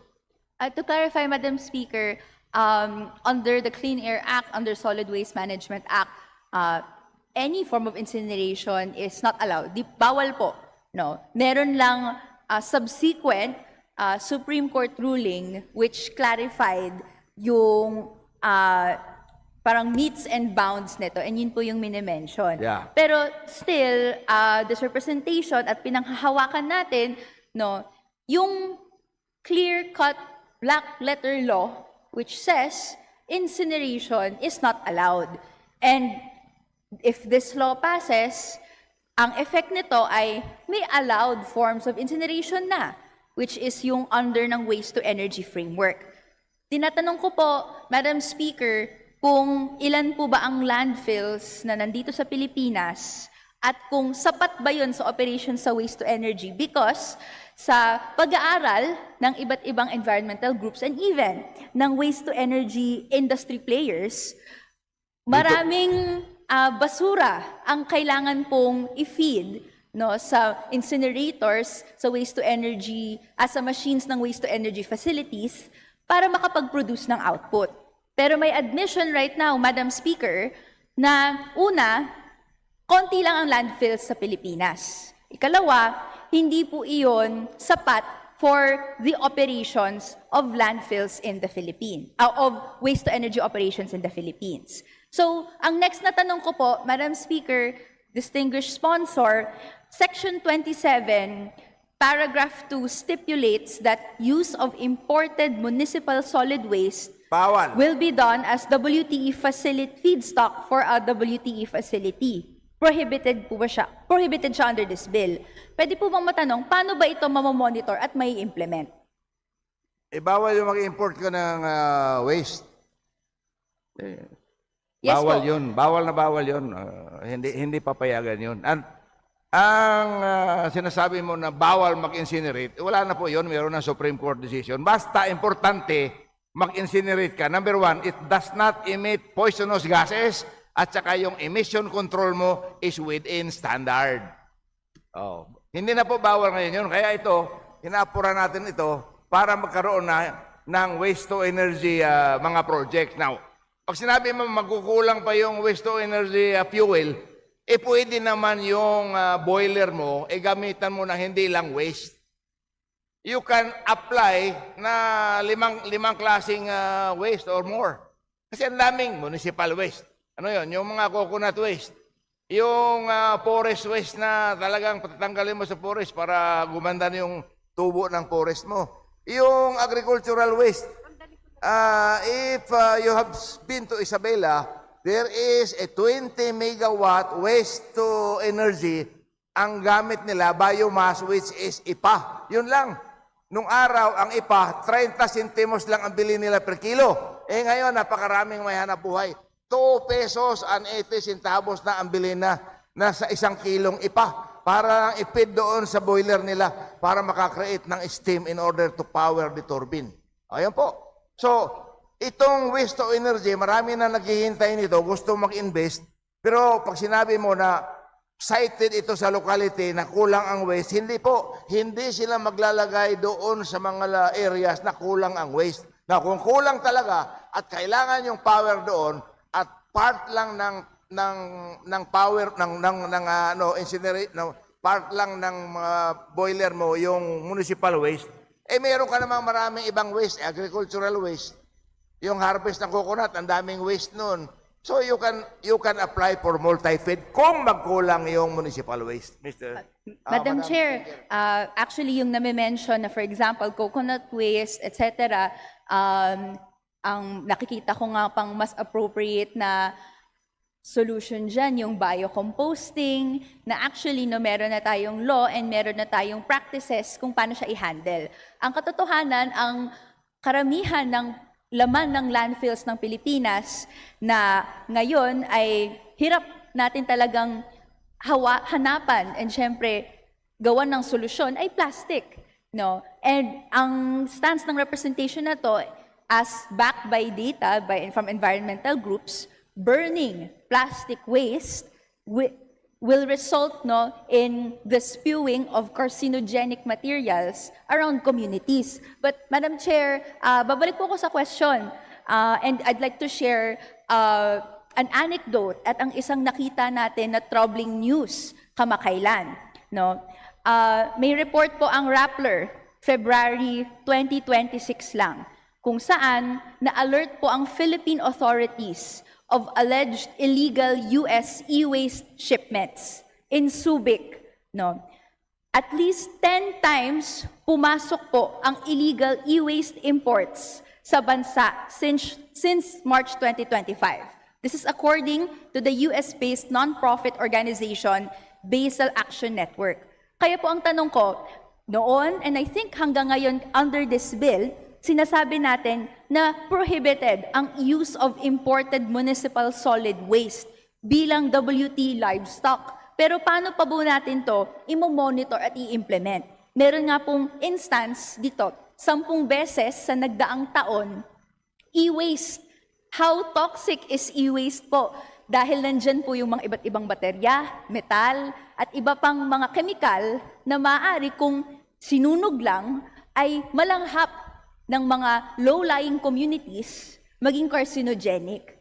So, yun po ang kinakatakutan at yun ang concern ng representasyon na to, Madam Speaker, distinguished sponsor. Paano po ba natin mamamonitor? Kung nasusunod po ba yung pag-prohibit ng pagpasok ng imported solid waste, given that may admission nga po na kulang yung landfills na ipapakain sa WTE facilities. Ay, hindi po ganoon. Ay, talagang dito, kaya nga kailangan natin ipasa na ito dahil bawal na talaga mag-import ng sinasabi mo municipal waste or city waste ba yun? Eh, bawal na talaga. Ang higpit, hindi lang may penal provision dyan kung hindi talagang suspend yung operation mo kung mag-import ka. Eh, hindi papayagan kung wala namang import permit, hulihin yan. Nandyan naman kayong mga kabataan, makabayan, Import di ba? permit po, Sabihin, Madam tawagin Speaker. niyo yung police, dalhin niyo yung police, hulihin niyo yan, meron nag-import ng municipal waste, di ba? Eh, yung panahon ni President Duterte, pinasauli sa Canada yung waste na in-import galing sa Canada. Tandaan mo? Eh, kung meron pumasok ka na sa Subic, nandyan naman kayo kabataan, dalhin niyo yung police doon, pahuli ninyo, di ba? Kung hindi ninyo maksyon ng kabataan, kami matatanda, si Congressman Dagook, kami pahuli namin. O, di ba? Ayaw ng kabataan, kami matatanda. Papahuli namin yon, Madam Speaker. Gusto mo, bisayain ko na lang, Madam Speaker, translate mo. Yun nga po specifically yung concern ng representasyong itong, Madam Speaker. Meron pong news tayo, 10 times e-waste illegally imported galing sa Estados Unidos dito sa Pilipinas. Ito po ay nireport ng Rappler at galing po sa Basel Action Network, isa na pong non-profit galing sa US. Ibig sabihin, may trail of intelligence sila from US going to the Philippines. Right now po, ang pangamba natin, ma-facilitate pa at lumala pa yung import. Sabihin nating bawal, nakalagay sa batas na bawal. Pero bawal naman na dati pa Pero nahayaan po ito. At ngayon, may introduce tayong framework na kinakailangan actually na maglaan at magbigay ng mas marami pang basura para yung incinerator natin hindi po i-turn off at tuloy-tuloy lang po siyang nagpoproseso. So, sa atin po, siguro po sa akin, Madam Speaker, I'm taking the responses of my distinguished sponsor na naninindigan siya na bawal according to the law. Pero as of now, meron tayong pag-leave sa implementing agencies ng implementation, pero up to question yung implementation kung nasi-safeguard ba niya po talaga kung nagagawang pagbawalan yung mga illegal e-waste or waste imports. But my point, Madam Speaker, beyond sa yung pangamba natin na dumami yung i-import illegally or even legally na basura dito sa Pilipinas para ito ay sunugin at magbigay at maglabas ng carcinogenics sa communities, maapektuhan tayo, maapektuhan yung tubig natin, meron din po yung standing question na kung paano po ba nag-ooperate yung sanitary landfills dito sa Pilipinas. Nag-file po ng resolution last year ang kinatawan na ito, House Resolution 815. At nag-privilege speech din po ang representasyon na ito noong Marso lang. We covered the lack of accountability and oversight on these landfills. At nakita natin yung malawakang displacement dahil sa mga trash slides na nangyayari. Sa pagpasa ng bill na to, Madam Speaker, distinguished sponsor, we may expect the construction of more sanitary landfills around low-income communities. Paano po ba maka-counteract ng bill na to yung mga problemang pwedeng makaharap ng mga komunidad natin kung makonstruct na ang facilities na to? And siguro, as an anecdote, we touched base with some of the communities surrounding the landfills in Rizal, in Cebu, at sila mismo, may issues sila sa kung paano napapatakbo yung landfills. May mga rules and regulations na dapat nasusunod, hindi nasusunod. yung baho, yung iba't ibang wastes no, sa tubig, naapektuhan sila.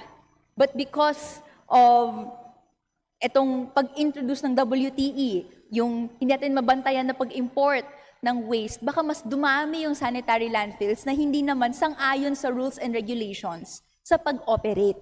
Paano po ba, Madam Speaker, good sponsor, paano natin maka-counteract yung mga problema na nare-raise ng mga komunidad natin?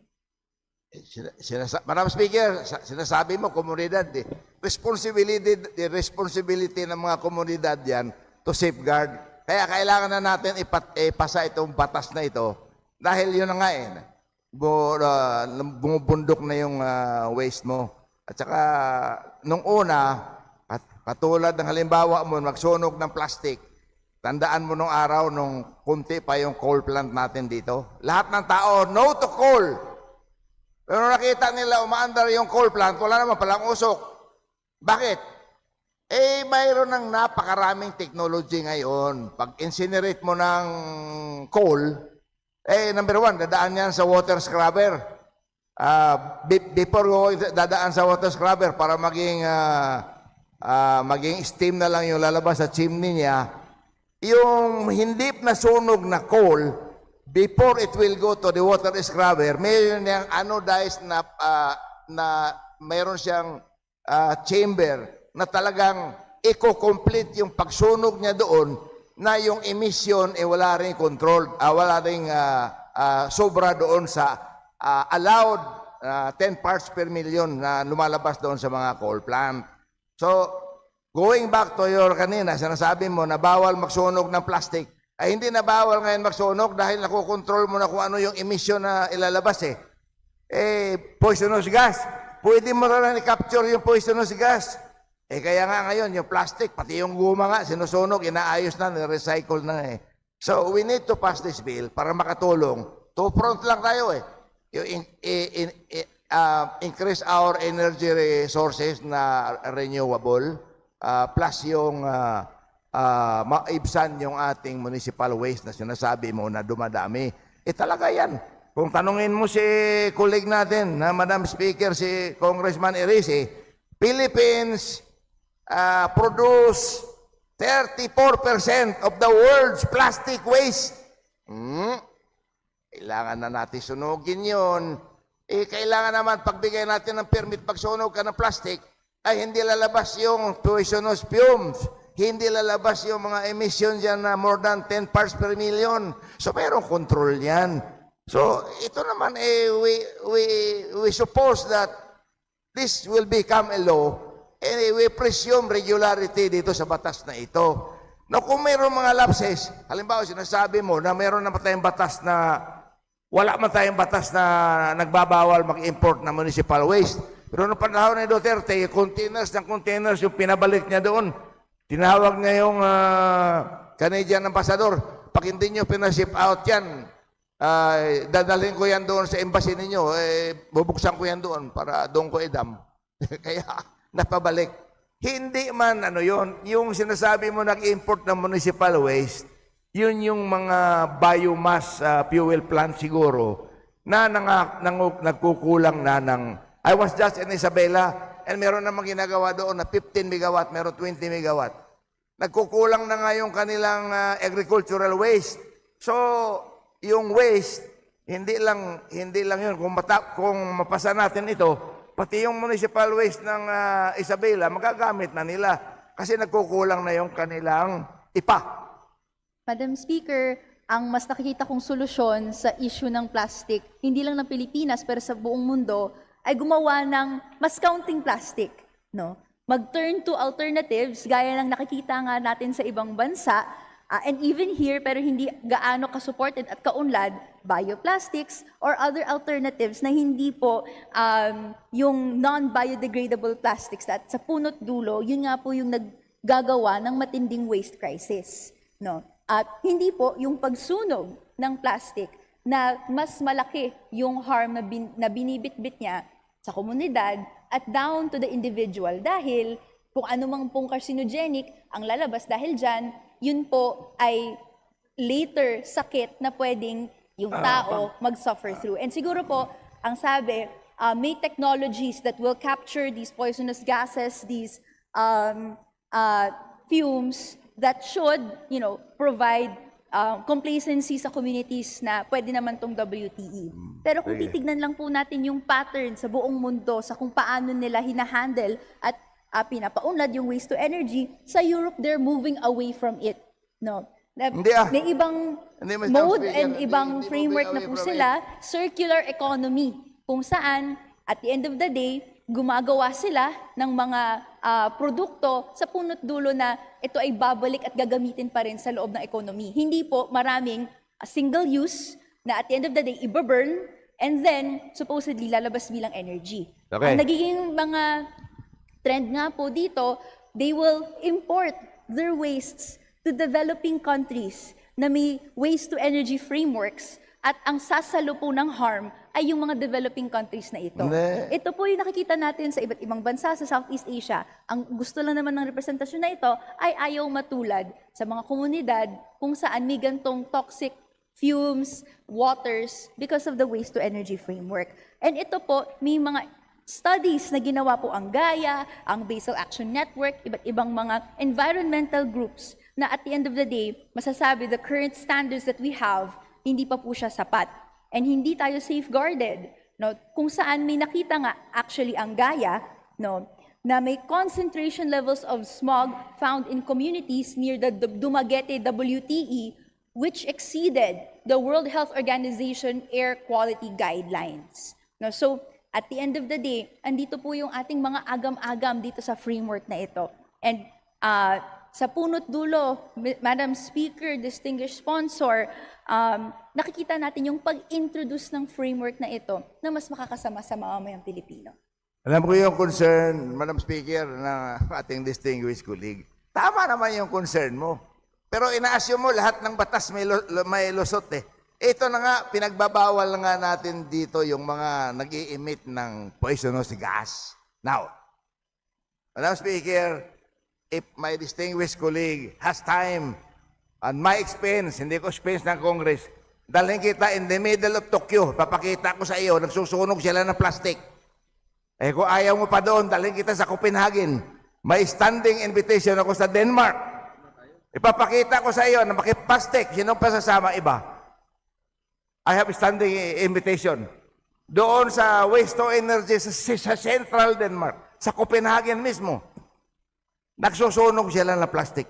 Walang amoy, walang poisonous gas. So, hypothetical naman masyado yung iyo na pag inalaw natin ito, maraming mamamatay. Eh, wala pa man namatay.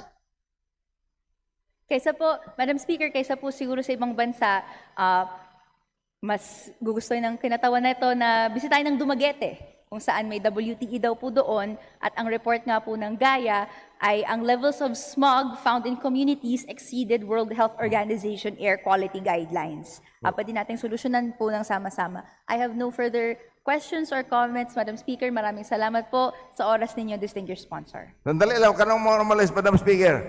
Isa pang lugar, Singapore.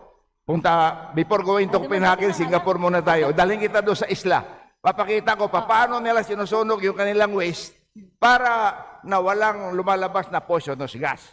Yung emission standard is accordance to their standards.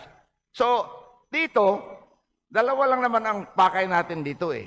In order to reduce our municipal waste after we reuse, recycle, and yung ating pag-segregate. Di ba? Pangalawa, is kailangan na natin itong waste to energy dahil gabundok na yung ating mga waste dito na wala talaga. Nasusunog na lang problema pa ng DNR, hindi nila mapatay-patay. Dahil nasa ilalim ang sunog eh. Ember lang yun doon, walang apoy. Kaya usok lang ng usok. Now, hinihintay na ito ni Congressman Eresi, itong batas na ito, kasi maglalagay siya ng waste to energy dyan sa payatas. Huwag mo na hadlangan dahil pag sinadlangan mo ito, eh baka hindi tayo matapos. Madam Speaker. Madam Speaker, English colleague, maraming salamat. Ang mas appropriate, may mga WTE facilities na sa Pilipinas. Puntahan mo na yon at inspeksyonan. And pwede mag-report yung mga ibang bansa sa atin kung kamusta po yung kanilang WTE facility. Japan, Ay, tutulong maraming sa atin, salamat. Madam Speaker. Grabe ang grant ng Japan para to complete our studies and magbibigay pa ng equipment na para simulaan natin yung waste to energy. Maraming salamat sa concern mo, Madam Speaker, distinguished colleague. I value your time and I value your interpellation para lang malaman ng madla na itong pagsunog natin, maski ano yung hindi na nasegregate na susunugin natin, ay mapakinabangan pa natin at saka for the generations to come. Yun lang naman eh. Madam Speaker, thank you.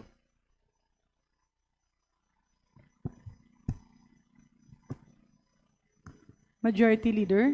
Madam Speaker, I move to recognize the distinguished gentleman from Caloocan, Congressman Egay Irice, for his manifestation. Is Honorable Ega Erisi manifesting or interpolating? Manifestation. Manifestation. The Honorable Ega Erisi is recognized for manifestation. Thank you, Madam Speaker, distinguished sponsor. I just would like to support the proposal of our colleague, Congressman Alvarez. Gusto ko rin po na ialay yung fear ng ating kasamahan si Congresswoman ko. Actually, kaya tayo may problema sa mga waste to energy sapagkat wala pa tayong batas na magbibigay, na magra-rationalize dito sa problema na ito. For example, in Dumaguete, kaya po nagkakaproblema. Alam nyo, mahal ang waste to energy kung maliit lang ang volume ng basura na susunugin. Kaya kung maliit lang ang volume, hindi po kayang, ito po ay hindi feasible financially. Ito po ay, because this is a business. Yung waste to energy po is a business. Kailangan po may sapat na basura. Dahil kung kulang, isa-subsidize siya ng government. Pero kung may sapat na basura, magse-self-finance po yan. Sa Singapore po, ang waste nila doon is around 5,000 metric tons a day sa araw. Dalawa po yung kanilang waste to energy. Kayang-kaya. Dito po sa Metro Manila, we're producing 10,000 metric tons of solid waste.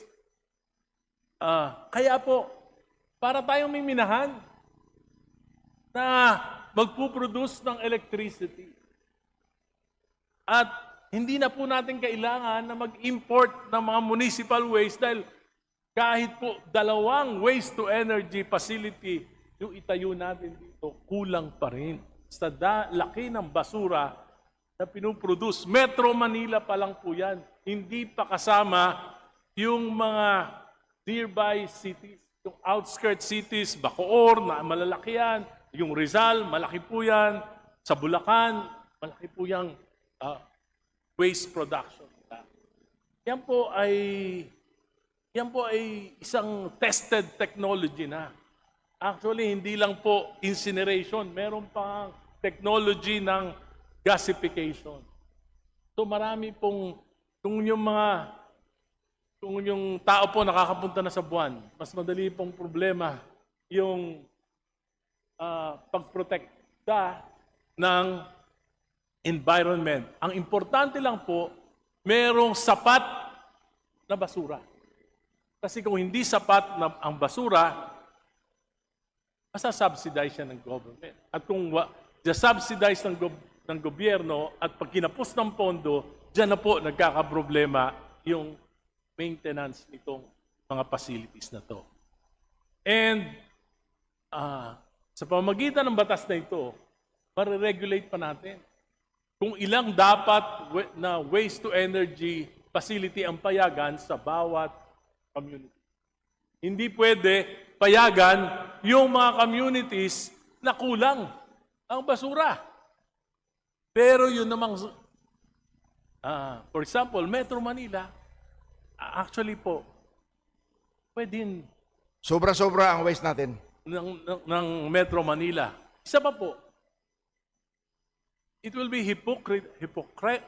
hypocritical kung makikita natin na yung mga kabataan, yung mga bata, pagkabaha dahil sa basura, namamatay, nagkakasakit.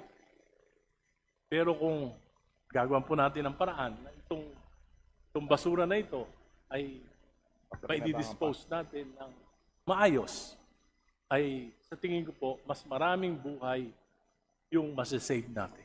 Pangatlo, yung pong recycling, reuse. Maganda lang po yan kung konti ang basura. Pero when it comes to volume, napakagastos po niyan. Even in the US, when I attended a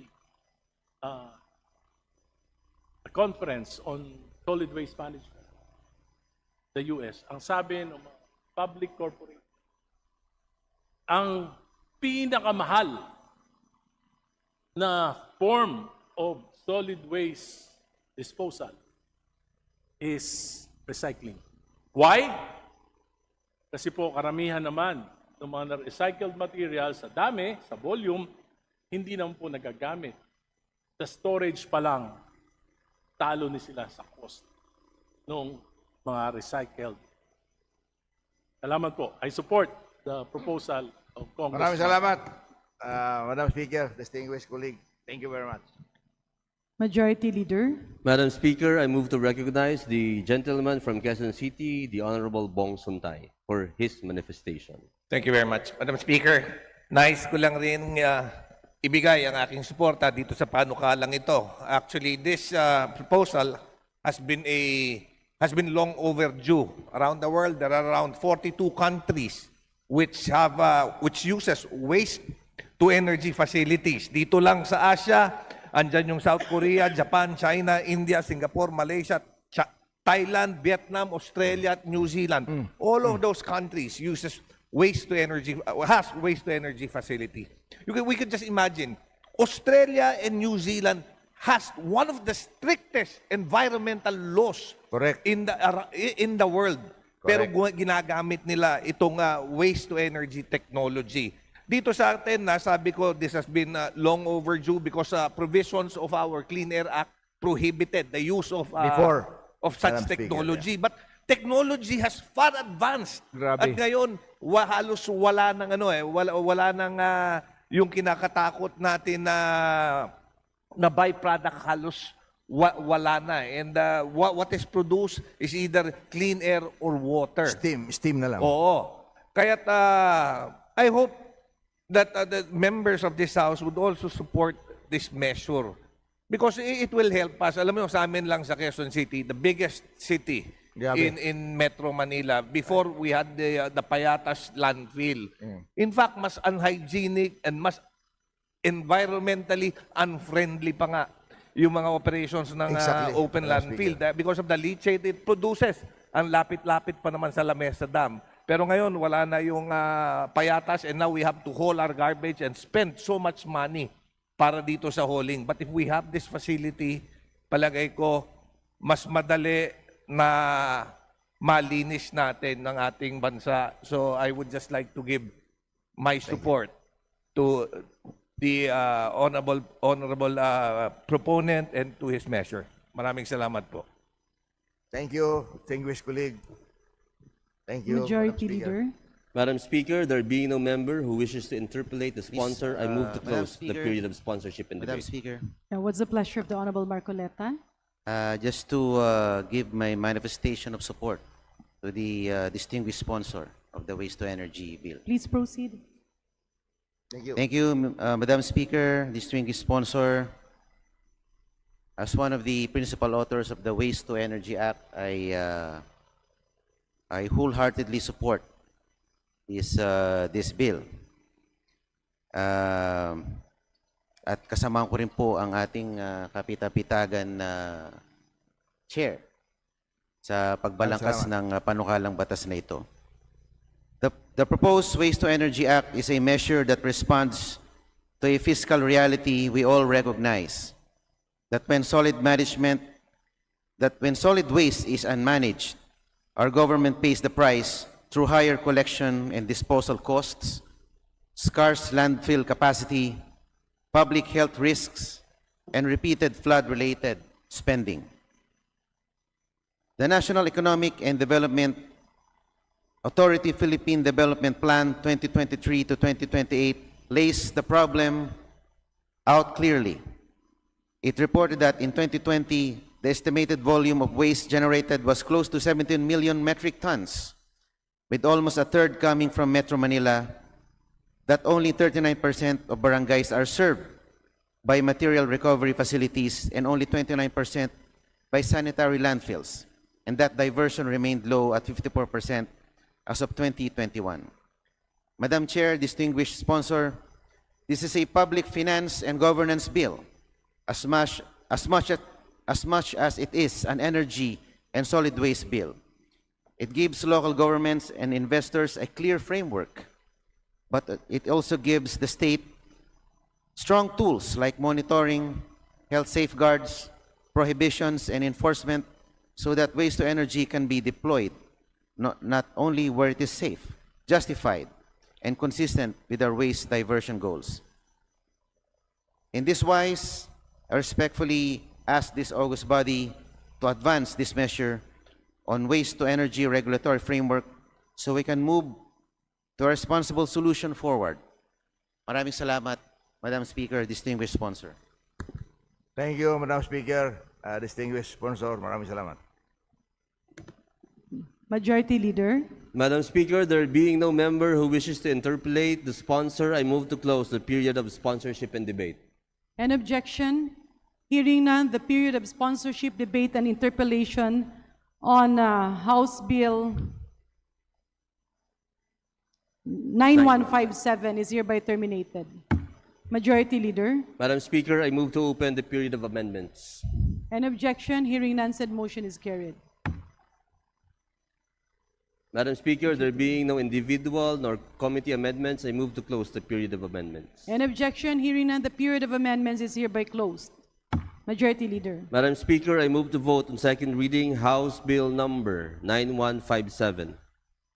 There's a motion to approve on second reading House Bill 9157. All those in favor say aye. Aye. All those who are not in favor say nay. The ayes have it.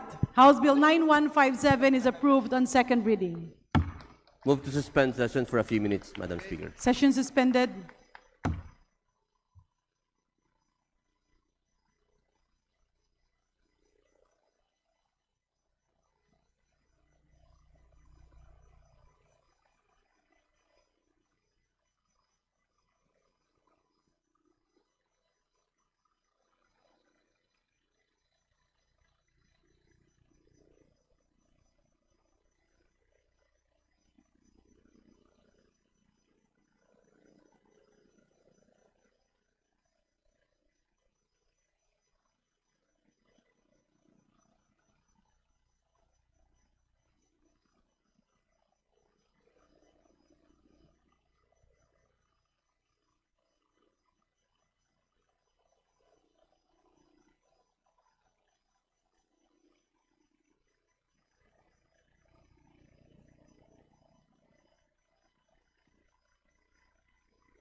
Session resumed.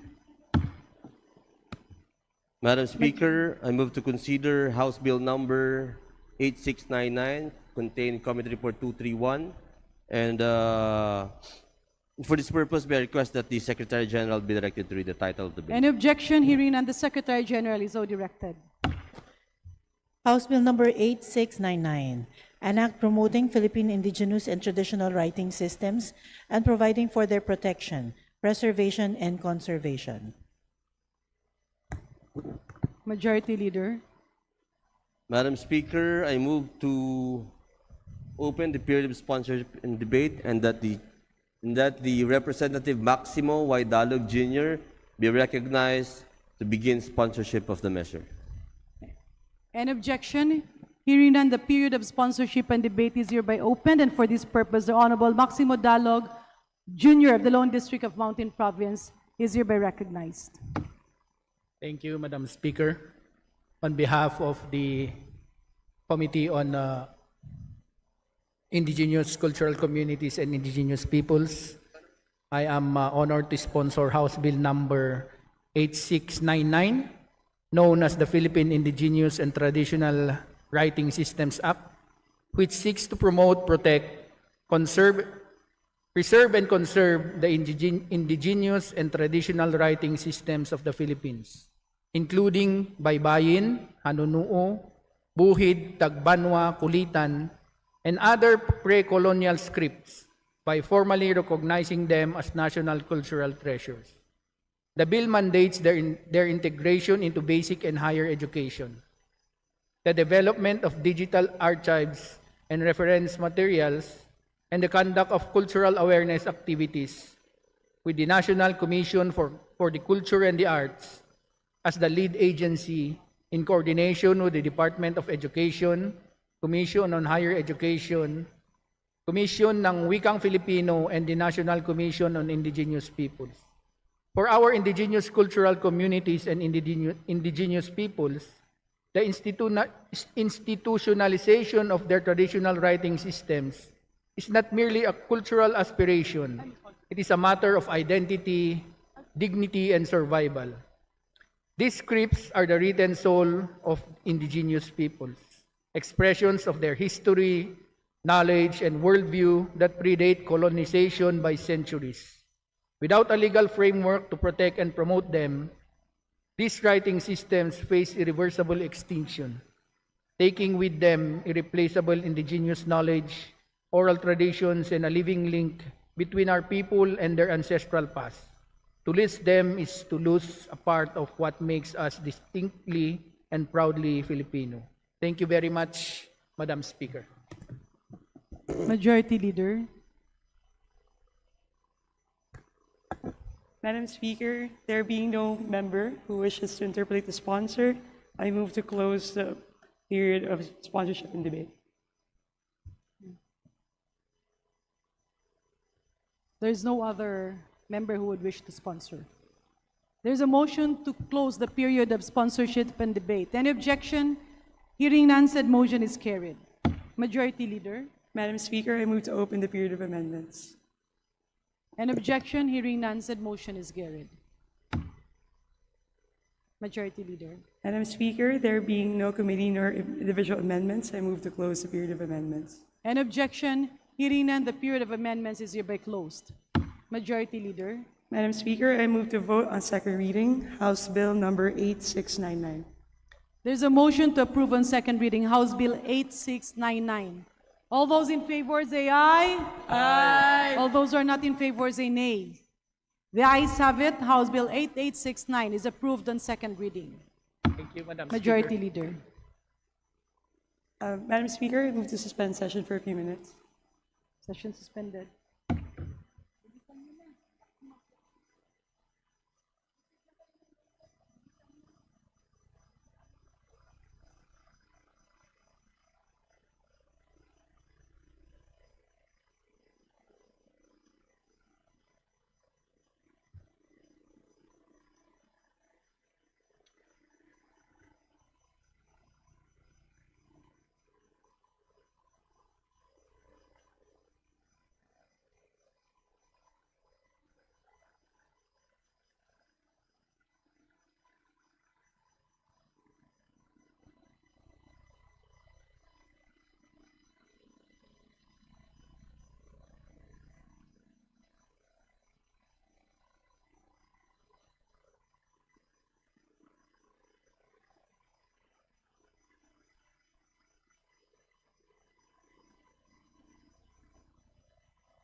Session is resumed.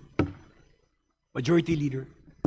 Mr. Speaker, under the calendar of business for the day, I move to consider House Bill number 763 as contained in Committee Report number 250 submitted by the Committee on Government Enterprises and Privatization. And for this purpose, may I request that the Secretary General be directed to read the title of the bill. The Secretary General is directed to read the title of the bill. House Bill numbers 763, an act increasing the number of Board of Directors of the Mactan Cebu International Airport Authority, amending for the purpose Section 6 of Republic Act number 6958, otherwise known as the Charter of the Mactan Cebu International Airport Authority. Majority Leader. Mr. Speaker, I move to open the period of sponsorship and debate and that the Honorable Nathaniel M. Oducado be recognized to begin sponsorship of the measure. Is there any objection? The chair is none. Motion is approved. The honorable sponsor is recognized. Please proceed. Thank you, Mr. Speaker. Mr. Speaker, esteemed colleagues, a pleasant afternoon. I rise today on behalf of Representatives Eric Olivares and Representative Jonard Ahong Chan to sponsor House Bill 763, a vital and long overdue measure that seeks to amend Republic Act number 6958, updating the decades-old charter of the Mactan Cebu International Airport Authority, or MCIAA. For more than 35 years, the MCIAA has stood as one of the country's primary aviation gateways and a cornerstone of our national economy. It connects our islands to the world, drives tourism, and fuels regional growth. Yet, despite its modern facilities and global reach, its governance structure remains rooted in 1990, unchanged, unresponsive, and increasingly misaligned with present-day realities. The city of Lapu-Lapu hosts this vital infrastructure. It carries the daily burden of airport operations from traffic congestion and environmental impact to public safety and urban strain. And yet, despite this undeniable stake, the host city has no direct voice, no vote, and no seat in the governing body that makes critical decisions affecting its people. When the original charter was enacted, Lapu-Lapu was still a component city. Today, it is rightfully evolved into a highly urbanized city, economically vibrant, administratively independent, and central to regional development. However, the law has not kept pace. While the province of Cebu and private sector's representatives are given seats in the MCIAA board, the very local government that physically hosts and sustains the airport remains excluded. This disconnect is often more than symbolic. It has real consequences. Policies on land use, infrastructure expansion, traffic systems, and environmental safeguards are crafted without the formal participation of the community most directly affected. This is not just a lapse in the representation, it is a gap in accountability, coordination, and equity. House Bill 763 offers a clear, reasonable, and necessary solution.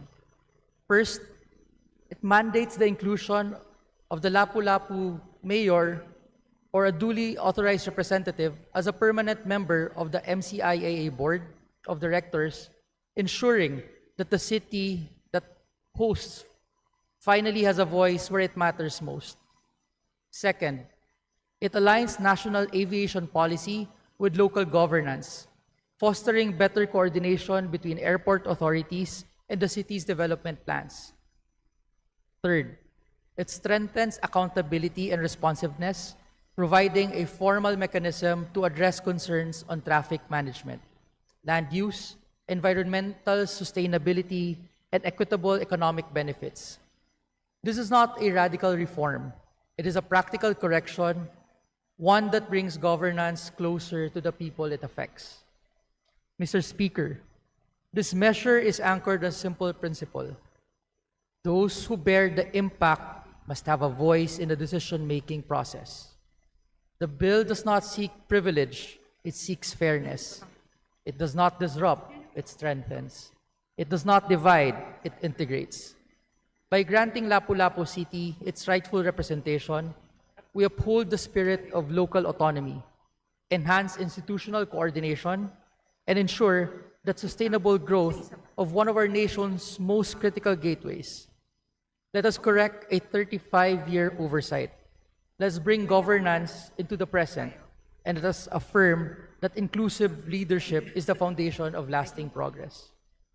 For the people of Lapu-Lapu City, for the continued success of the MCIAA, and for the more responsive and equitable system of governance, I respectfully urge the swift approval of House Bill 763. Thank you, Mr. Speaker. Thank you, Honorable Odocado. Majority Leader.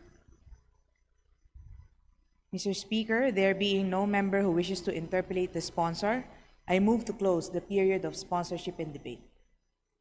Is there any objection? The chair hears none. Motion is approved.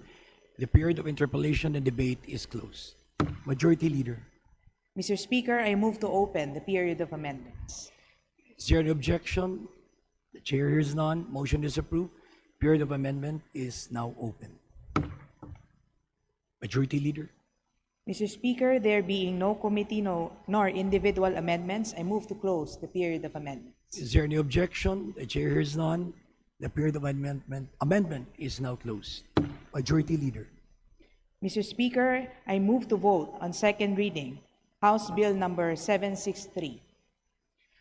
Is there any objection? The chair hears none. Motion is approved.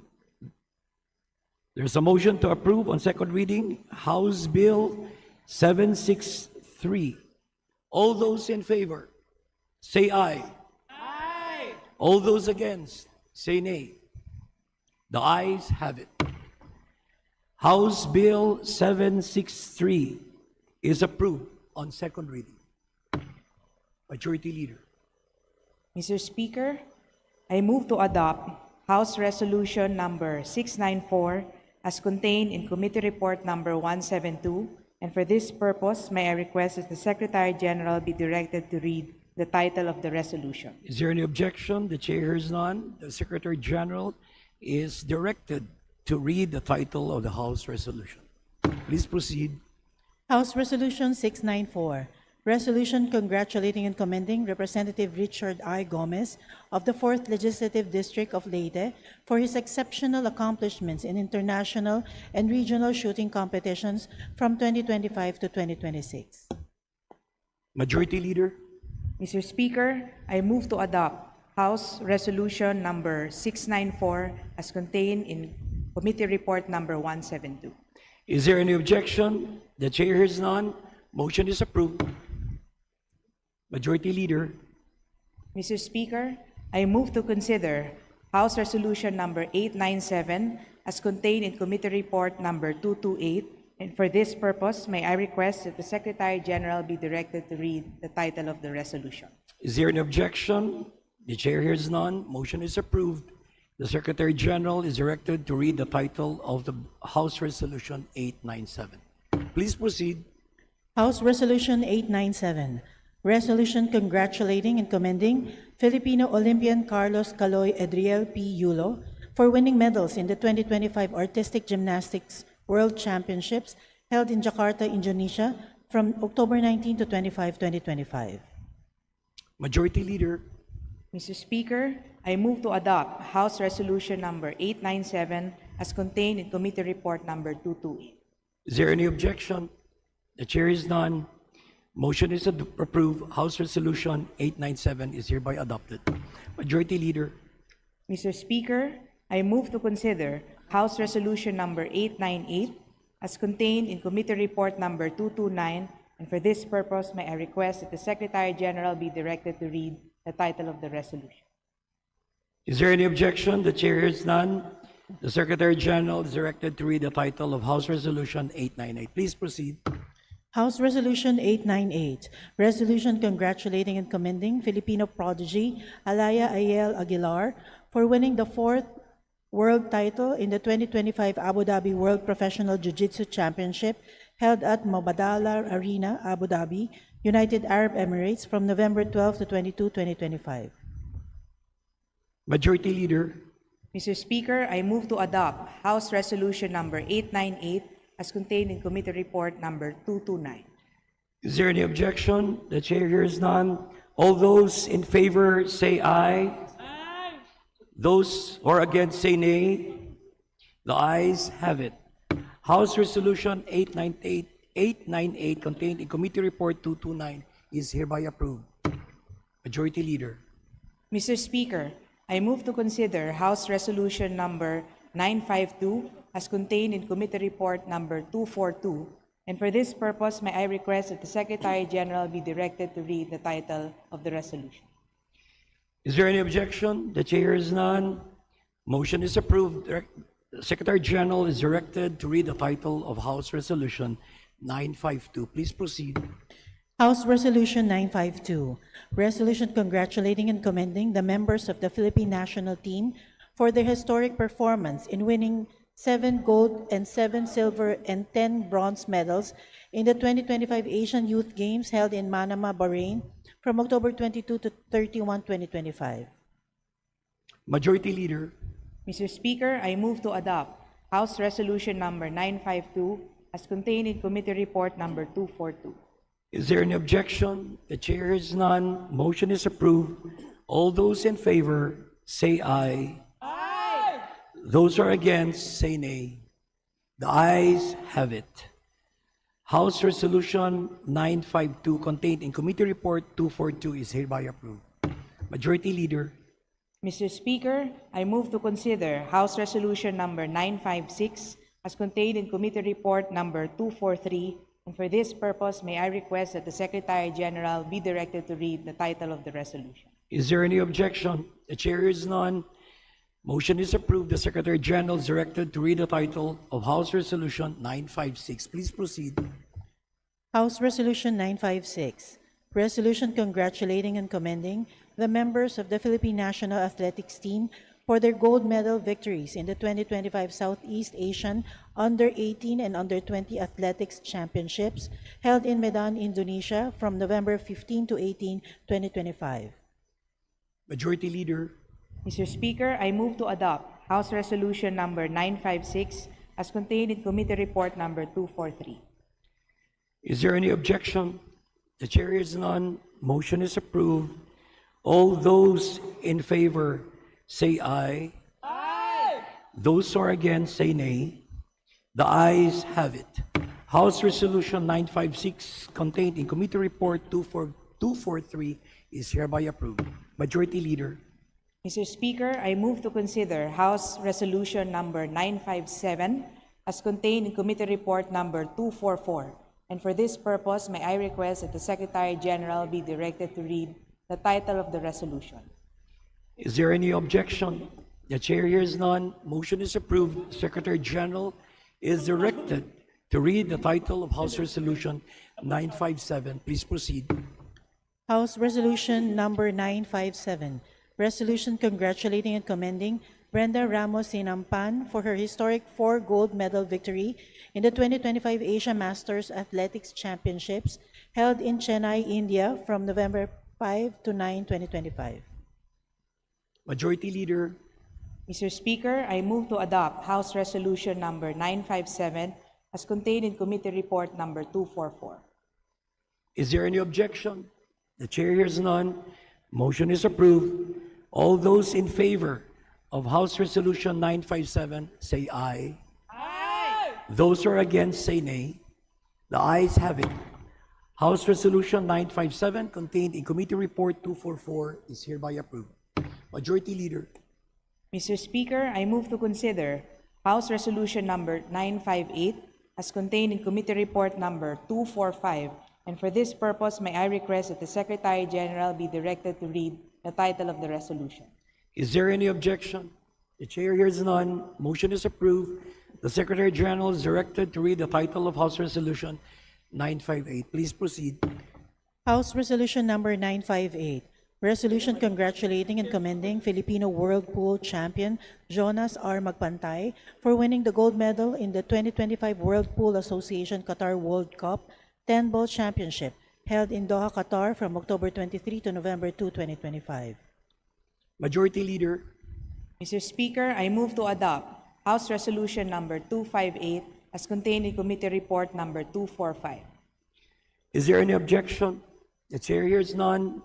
Motion is approved. All those in favor of House Resolution 958 say aye. Aye. Those are against say nay. The ayes have it. House Resolution 958 contained in Committee Report 245 is hereby approved. Majority Leader. Mr. Speaker, I move to consider House Resolution number 959 as contained in Committee Report number 246. And for this purpose, may I request that the Secretary General be directed to read the title of the resolution. Is there any objection? The chair hears none. Motion is approved. The Secretary General is directed to read the title of House Resolution 959. Please proceed. House Resolution 959, resolution congratulating and commending Filipino Memory Grandmaster Roberto M. Racasa for his outstanding performances in the 2025 World Memory Championships held in Mumbai, India from November 7 to 9, 2025, and the 2025 Asia Open International Memory Championships held in Hyderabad, India from November 15 to 16, 2025. Majority Leader. Mr. Speaker, I move to adopt House Resolution number 959 as contained in Committee Report number 246. Is there any objection? The chair hears none. Motion is approved. All those in favor of House Resolution 959 say aye. Aye. Those are against say nay. The ayes have it. House Resolution 959 contained in Committee Report 246 is hereby approved. Majority Leader. Mr. Speaker, I move to consider House Resolution number 960 as contained in Committee Report number 247. And for this purpose, may I request the Secretary General be directed to read the title of this resolution. Is there any objection? The chair hears none. Motion is approved. Secretary General is directed to read the title of House Resolution 960. Please proceed. House Resolution number 960, resolution congratulating and commending Filipino trail runner John Ray Stingray G. Onifa for his outstanding first place finishes in the Ultra Trail du Mont Blanc World Series events throughout the year 2025. Majority Leader. Mr. Speaker, I move to adopt House Resolution number 960 as contained in Committee Report number 247. Is there any objection? The chair hears none. Motion is approved. All those in favor of House Resolution 960, please say aye. Aye. Those are against, please say nay. The ayes have it. House Resolution 960 is hereby approved. Majority Leader. Mr. Speaker, I move to consider House Resolution number 963 as contained in Committee Report number 248. And for this purpose, may I request that the Secretary General be directed to read the title of the resolution. Is there any objection? No. The chair hears none. Motion is approved.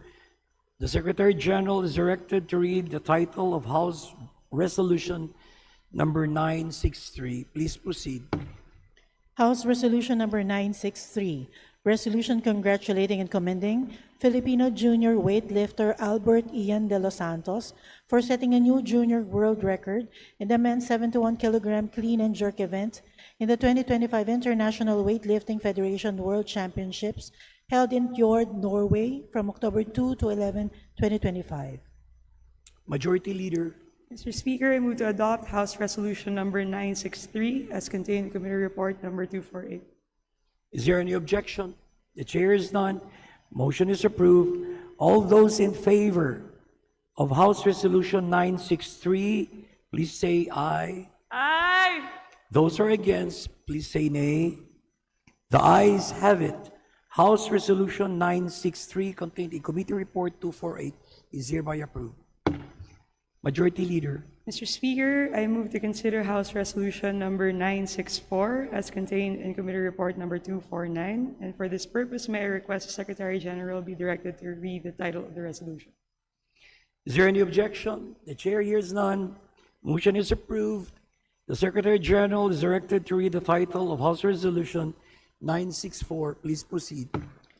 House Resolution 964, resolution congratulating and commending Filipino Olympian Yumir Felix Marshall for winning the vacant World Boxing Council International Middleweight title held in Araneta Coliseum, Quezon City, Philippines on October 29, 2025. Majority Leader. Mr. Speaker, I move to adopt House Resolution number 964 as contained in Committee Report number 249. Is there any objection? The chair hears none. Motion is approved. All those in favor of House Resolution 964, please say aye. Aye. Those are against, please say nay. The ayes have it. House Resolution 964 contained in Committee Report 249 is hereby approved. Majority Leader. Mr. Speaker, I move to consider House Resolution number 984 as contained in Committee Report number 260. And for this purpose, may I request that the Secretary General be directed to read the title of the resolution. Is there any objection? The chair is none. Motion is approved. The Secretary General is directed to read the title of House Resolution 984. Please proceed.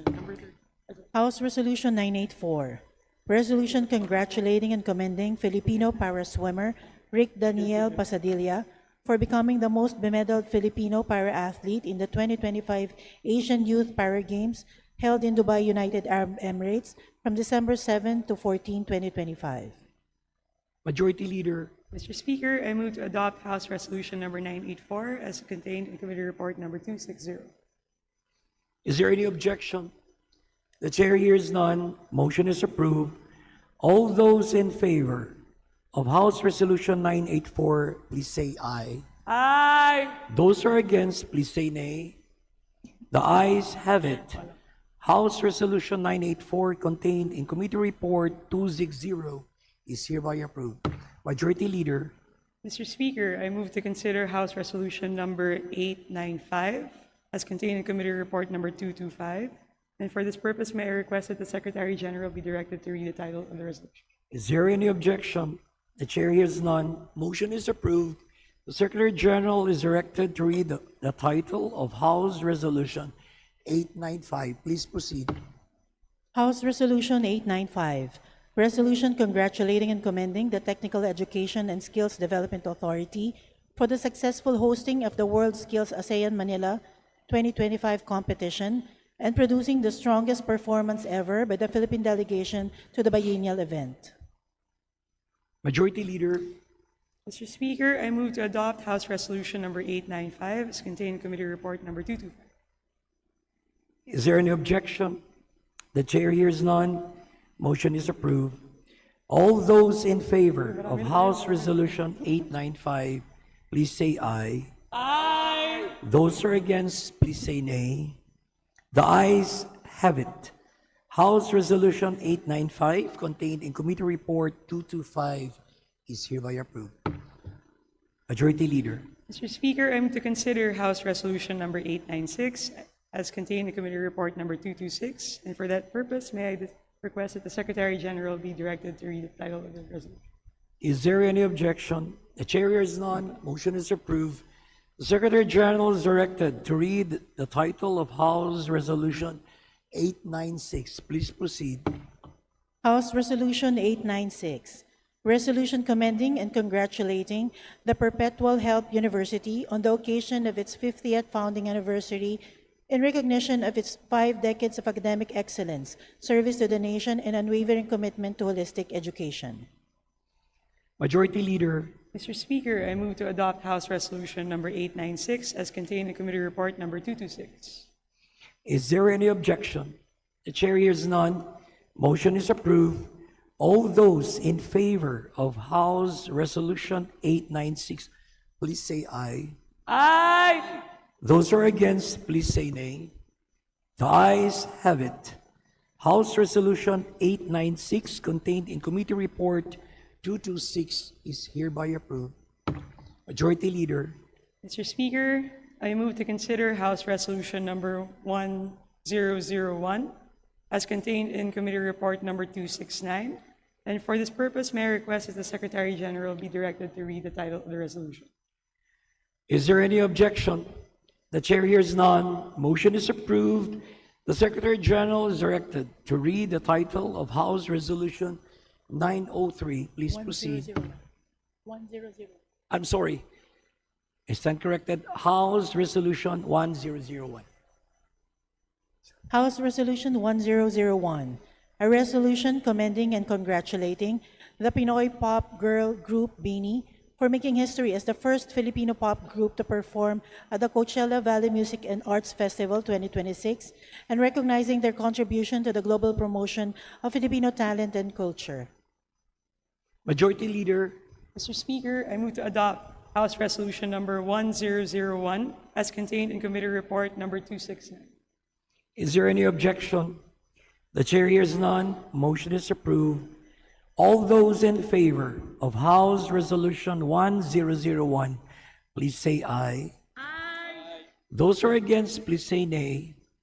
The ayes have it. House Resolution 1001, contained in Committee Report 269, is hereby approved. Majority Leader. Mr. Speaker, I move to consider the bills under the calendar of business for Thursday and Friday. Majority Leader. Mr. Speaker, I move to consider bills under the calendar of business for Thursday and Friday. Is there any objection? The chair hears none. Motion is approved.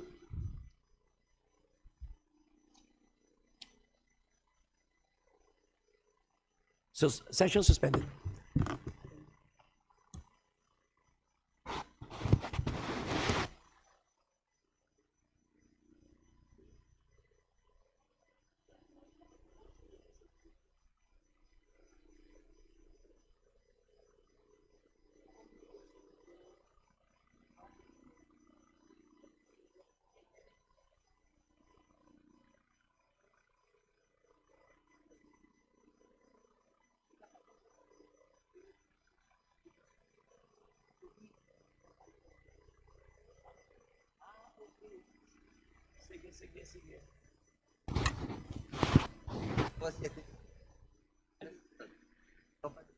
Session is resumed.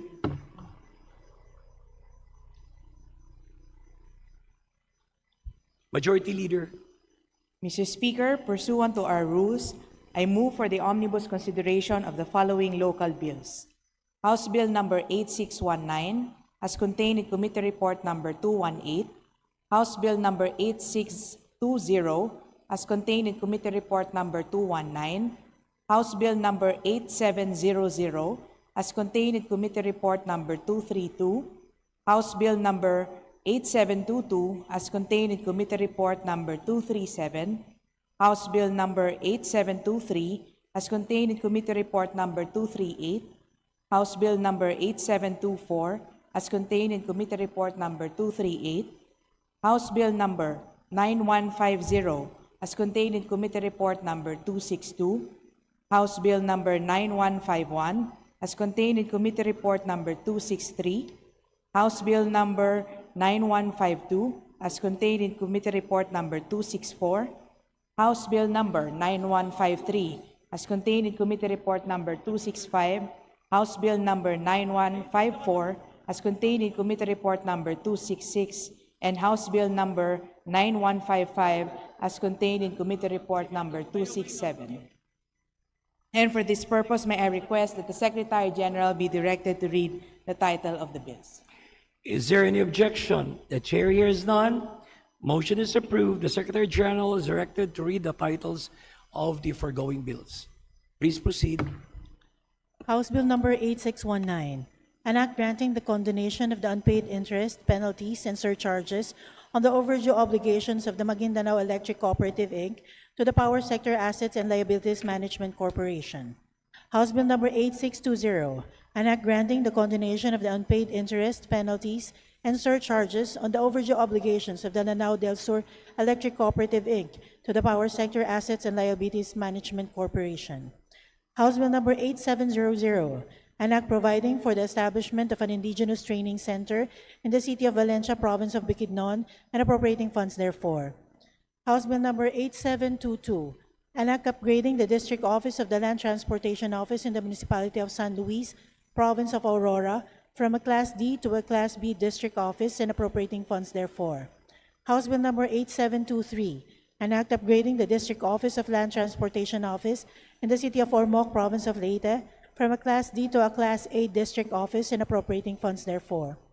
House Bill number 8724, an act upgrading the Land Transportation Office district office in the city of Dagupan, province of Pangasinan, from Class B to Class A and appropriating funds therefor. House Bill number 9150, an act upgrading the district office of the Land Transportation Office in the city of Iriga, province of Camarines Sur, from a Class D to a Class B district office and appropriating funds therefor. House Bill number 9151, an act converting the extension office of the Land Transportation Office located in the municipality of Sablayan, province of Occidental Mindoro, to a regular district office and appropriating funds therefor. House Bill number 9152, an act converting the extension office of the Land Transportation Office in the municipality of Guian, province of Eastern Samar, into a regular district office and appropriating funds therefor. House Bill number 9153, an act converting the extension office of the Land Transportation Office located in the municipality of Candelaria in the province of Quezon into a regular district office and appropriating funds therefor. House Bill 9154, an act converting the Land Transportation Office Extension Office in the municipality of San Agustin, province of Romblon, into a regular district office and appropriating funds therefor. And House Bill 9155, an act converting the Land Transportation Office Extension Office in the municipality of Rojas, province of Oriental Mindoro, into a regular LTO district office and appropriating funds therefor. Majority Leader. Mr. Speaker, I move to open the period of sponsorship and debate and that the respective explanatory notes be considered as a sponsorship of the said measures. Is there an objection? The chair is none. Motion is approved.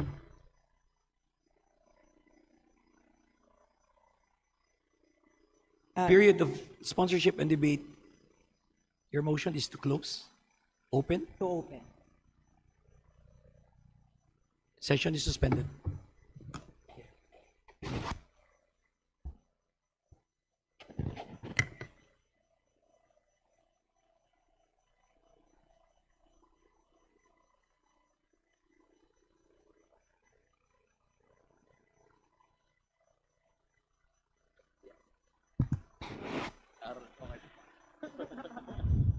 Session is resumed. Majority Leader. Mr. Speaker, there being no member who wishes to interpolate on the said measures, I move to close the period of sponsorship and debate. Is there any objection? There being none, motion is approved. The period of sponsorship and debate is hereby closed. Majority Leader. Mr. Speaker, there being no committee or individual amendments, I move to close the period of amendments.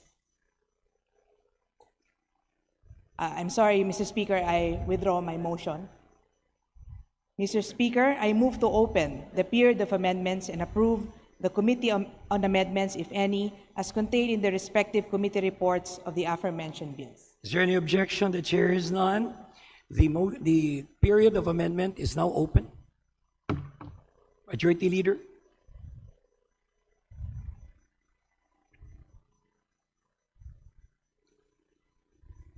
Mr. Speaker, there being no amendments, I move to close the period of amendments. Is there any objection? The chair is none. Period of amendment is hereby closed.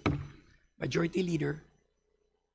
Mr. Speaker, I move to vote on second reading the following House bills. House Bill number 8619 as contained in Committee Report number 218. House Bill number 8620 as contained in Committee Report number 219. House Bill number 8700 as contained in Committee Report number 232. House Bill number 8722 as contained in Committee Report number 237. House Bill number 8723 as contained in Committee Report number 238. House Bill number 8724 as contained in Committee Report number 239. House Bill number 9150 as contained in Committee Report number 262. House Bill number 9151 as contained in Committee Report number 263. House Bill number 9152 as contained in Committee Report number 264. House Bill number 9153 as contained in Committee Report number 265. House Bill number 9154 as contained in Committee Report number 266, and House Bill number 9155 as contained in Committee Report number 267. There is a motion. There's an omnibus motion to approve the aforementioned House bills on second reading.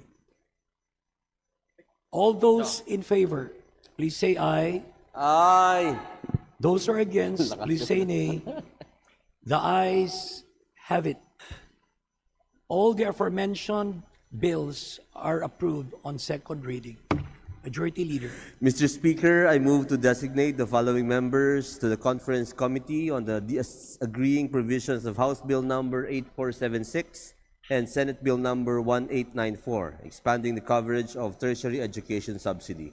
Representative Jude A. Asidre, Representative Roman T. Romulo, Representative Jaime R. Fresnedi, Representative Steve Chongbian Solon, Representative Ana Victoria Veloso Tuazon, and Representative Nico Raul S.J. Daza. There is a motion to designate the aforementioned members of the House to the said conference committee. Is there any objection? The chair hears none. Motion is approved. Majority Leader.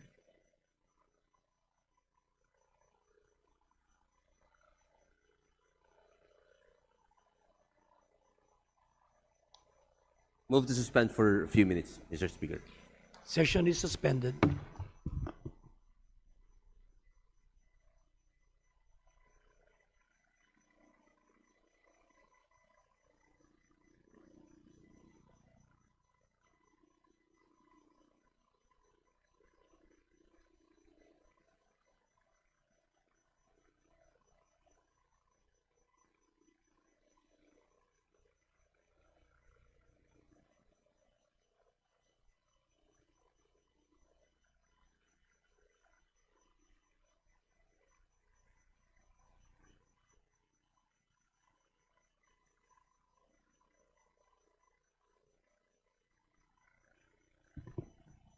Session is resumed. Mr. Speaker, Majority Leader. Mr. Speaker, I move for the consideration of House Resolution number 903 as contained in Committee Report number 230, and for this purpose, may I ask the Secretary General to read the title of the resolution.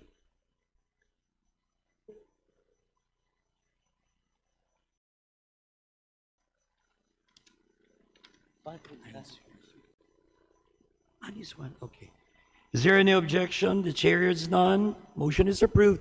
Secretary General is directed to read the title of House Resolution 903. Please proceed. House Resolution 903. Resolution strongly urging the National Police Commission to effect the immediate conversion, reorganization, and/or upgrading of the Caloocan City Police Station into a full-fledged police district, and to issue the appropriate resolution in the exercise of its powers under Republic Act number 6975 as amended by Republic Act number 8551. Majority Leader. Mr. Speaker, I move to adopt House Resolution number 903. Is there any objection? The chair hears none. Motion is approved.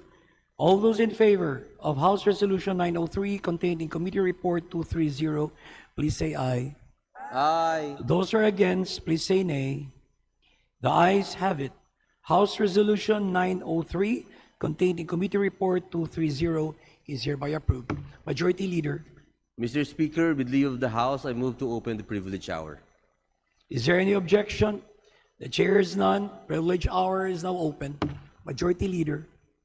Mr. Speaker, I move to recognize Representative Leila M. De Lima from Party List ML to avail of the privilege hour.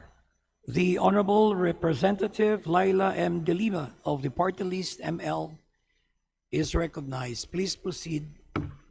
Thank you, Mr. Speaker. Mr. Speaker, dear colleagues, magandang araw po sa inyong lahat.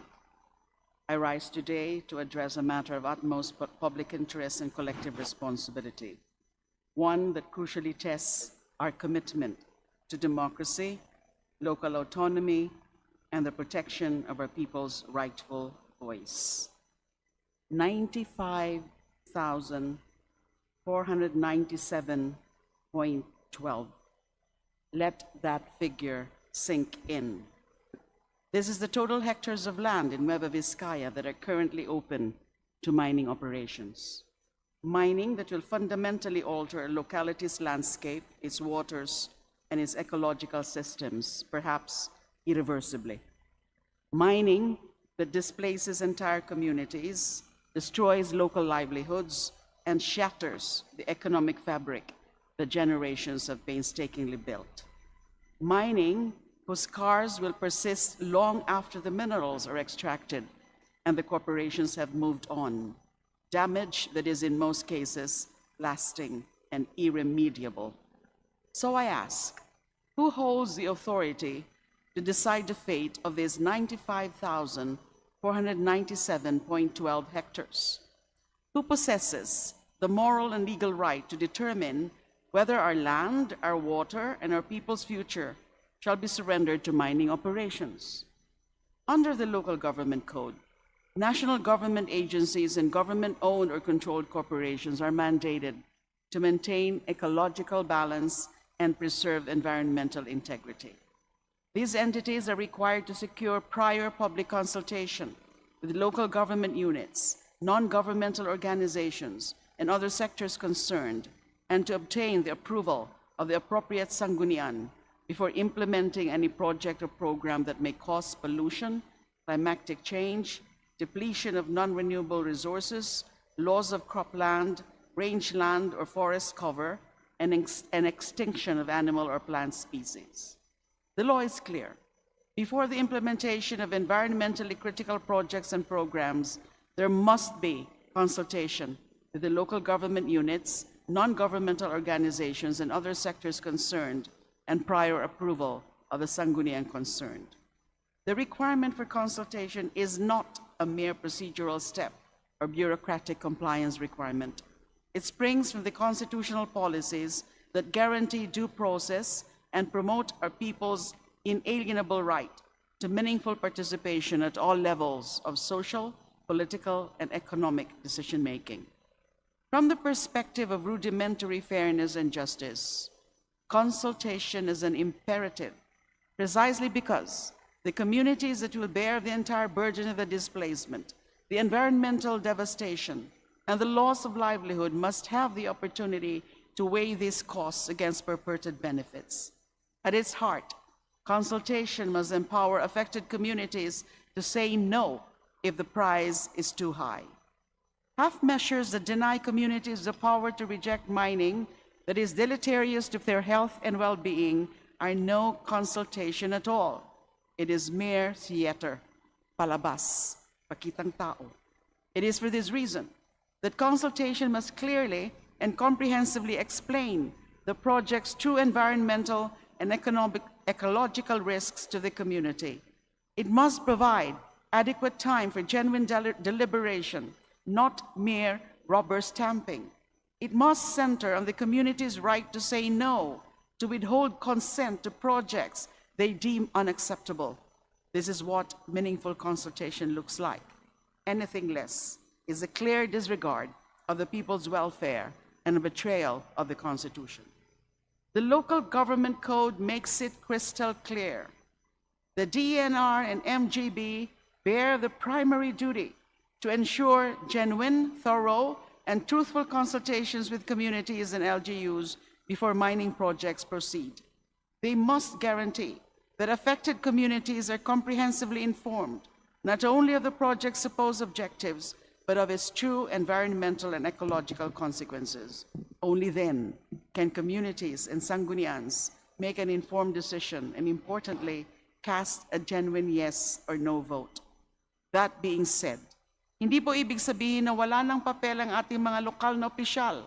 No less than Section 8 of the IRR of Republic Act number 7942 or the Philippine Mining Act of 1995 as amended mandates LGU officials to ensure that relevant laws and consultations are complied with. Moreover, the nature of public office as a public trust imposes an exacting duty on our leaders. Bigyan na po natin ng dignidad at integridad ang posisyon kung saan tayo iniluklok. This failure to consult manifests starkly in Barangay Bitnong, Dupax del Norte, where Woggle Corporation's mining exploration has been underway since August 2025. Local government units were deliberately bypassed, community voices disregarded, with only a briefing to officials in lieu of genuine consultation. Consequently, this representation introduced House Resolution number 413, demanding a full legislative investigation. What both the Senate and House hearings revealed was damning. Not a single instance of genuine consultation had occurred. Punong barangays from Dupax del Norte, who were present during the hearings, testified they were never truly consulted. The message was unmistakable. The company and DNR-MGB had already decided.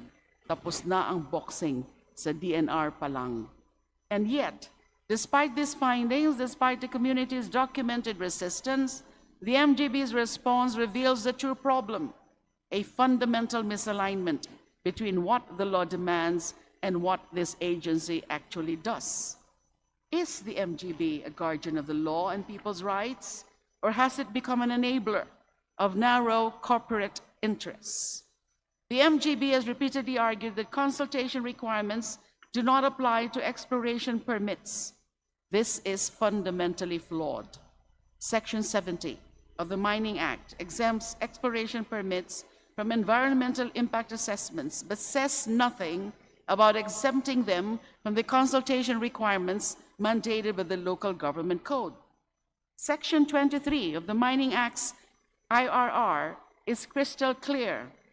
Permittees must comply with sangguniang consultation before implementing their exploration work. Ironically, Woggle's own permit contains a near-identical consultation requirement. During the House Committee on Natural Resources hearing last March 11, the MGB Region 2 revealed there are 9 pending mining applications in Nueva Vizcaya, all under evaluation. If we apply MGB's interpretation that consultation is not required for exploration permits, this sets a dangerous precedent and will leave subsequent mining applications unchecked.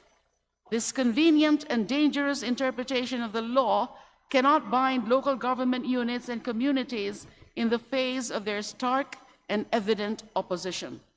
Even more alarming, the MGB applies this flawed interpretation not only at exploration stages, but also during implementation, development, and utilization stages, leaving affected communities consistently disregarded, most critically during mining permit renewals.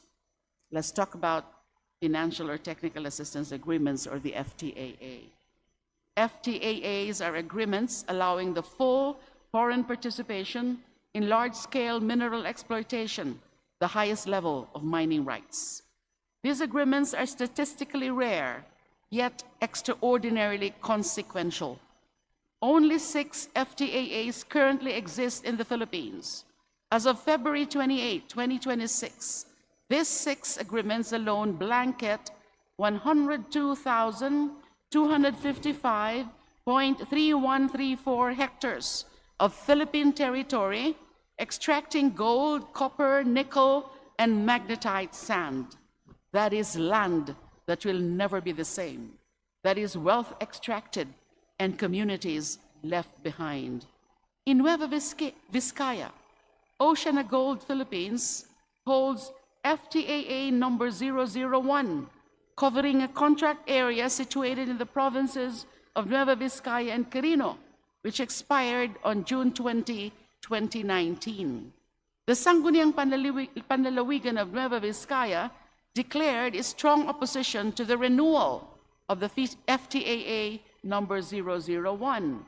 On July 14, 2021, without compliance with the consultation requirement, and in the face of the community and local government units' strong opposition, the Office of the President, nevertheless, upon the recommendation of the DNR, entered into an addendum agreement with OceanaGold for the supposed renewal of FTAA number 001. Now let me be blunt. OceanaGold, holder of FTAA number 001, is no stranger to us. This is not a company with a clean slate. In 2008, as chairperson of the Commission on Human Rights, this representation personally directed an investigation into credible reports that OceanaGold had committed serious human rights violations against the residents of Barangay de Dipio in Nueva Vizcaya. In 2009, this representation visited the mine site, conducted an on-site inspection, and spoke directly with the affected community. What we found deeply troubled us. In 2011, the inquiry concluded in CHR Resolution number 2011-004, which documented a systematic pattern of human rights abuses. The CHR found OceanaGold guilty of serious violations, displacing residents, violating property rights, restricting freedom of movement, endangering community security, suppressing indigenous cultural rights, and threatening access to clean water. These human rights violations are not isolated incidents. They are symptoms of a systemic failure. Despite clear constitutional guarantees mandating consultation and public participation, the DNR-MGB treats consultations as a mere compliance checkbox during initial applications. Para sa kanila, ang konsultasyon ay procedural step lamang, hindi substantive requirement. But here's the critical question. Can consent granted 25 years ago bind the next generation without a new round of consultation? Consider the stakes. In the next quarter century, we face accelerated climate change, more intense heat waves, catastrophic floods, and devastating droughts, along with significant demographic movements. Our food systems, our agriculture, our communities will transform. Yet the MGB insists that approvals from 25 years past remain valid for renewal. This is not just presumptuous, it is dangerous. Mali ito, hindi ito makatwiran. Logically, any and all activities under the FTAA's development and utilization periods end within the 25-year term. Otherwise stated, all consultations and approvals under Sections 26 and 27 of the Local Government Code on the FTAA activities can only be conducted in the context of a 25-year term.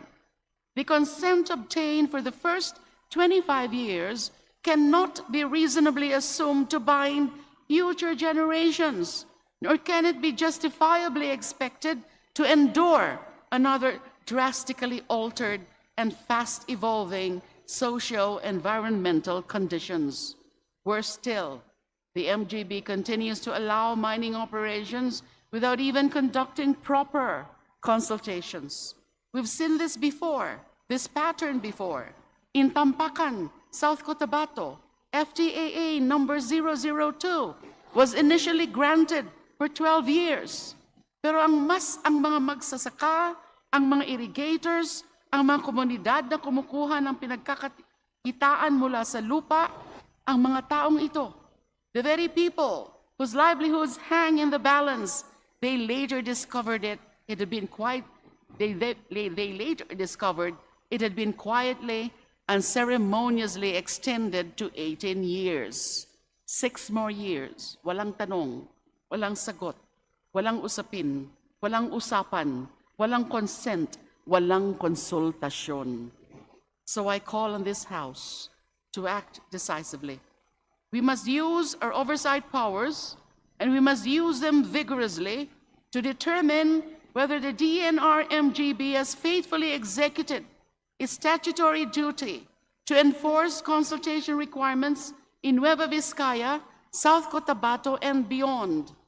Accordingly, this representation will be filing a resolution in aid of legislation calling for a comprehensive congressional inquiry into the systematic failure to enforce consultation requirements across all mining permit stages, exploration, development, and utilization alike, and any subsequent renewals.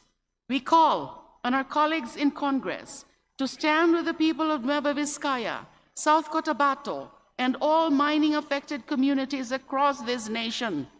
The time to act is now. We will act for the 95,497.12 hectares and for the future generations. Mas matimbang dapat ang komunidad, hindi ang kumpanya, hindi ang malalaking pera. Sila ang mga taong nandyan na umaasa sa lupa na nagmamahal sa kanilang komunidad. It is they who hold the rightful say through local autonomy, public participation, and transparent processes. Ultimately, I say this: the people of Nueva Vizcaya and South Cotabato must never be treated as mere obstacles in the path of extraction profits. They are not pawns. They are not collateral damage to development.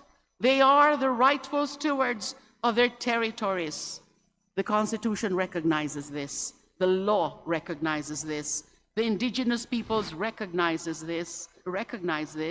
The farmers, the fishermen, the children who drink from these waters, lahat sila ay kinikilala ito. Now the government must recognize it too. We must restore the supremacy of local autonomy, not as a whispered promise, but as lived reality. We must transform community consultation from a bureaucratic checkbox into a meaningful exercise of democratic power. We must demand that every voice be heard and that every concern be valued, that every dissent be respected. We must shift the entire framework from unquestioned extraction to accountable stewardship. The General Welfare Clause is not abstract rhetoric. Ito ay mandato. It mandates, with the full force of our Constitution, that local government units protect their constituents' welfare above all else, above corporate interests, above revenue projections, above everything.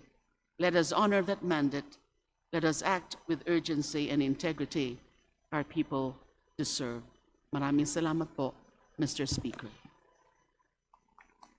Thank you, Representative De Lima. Majority Leader. Mr. Speaker, I move to recognize the representative. I move to suspend session for a few minutes. Session is suspended.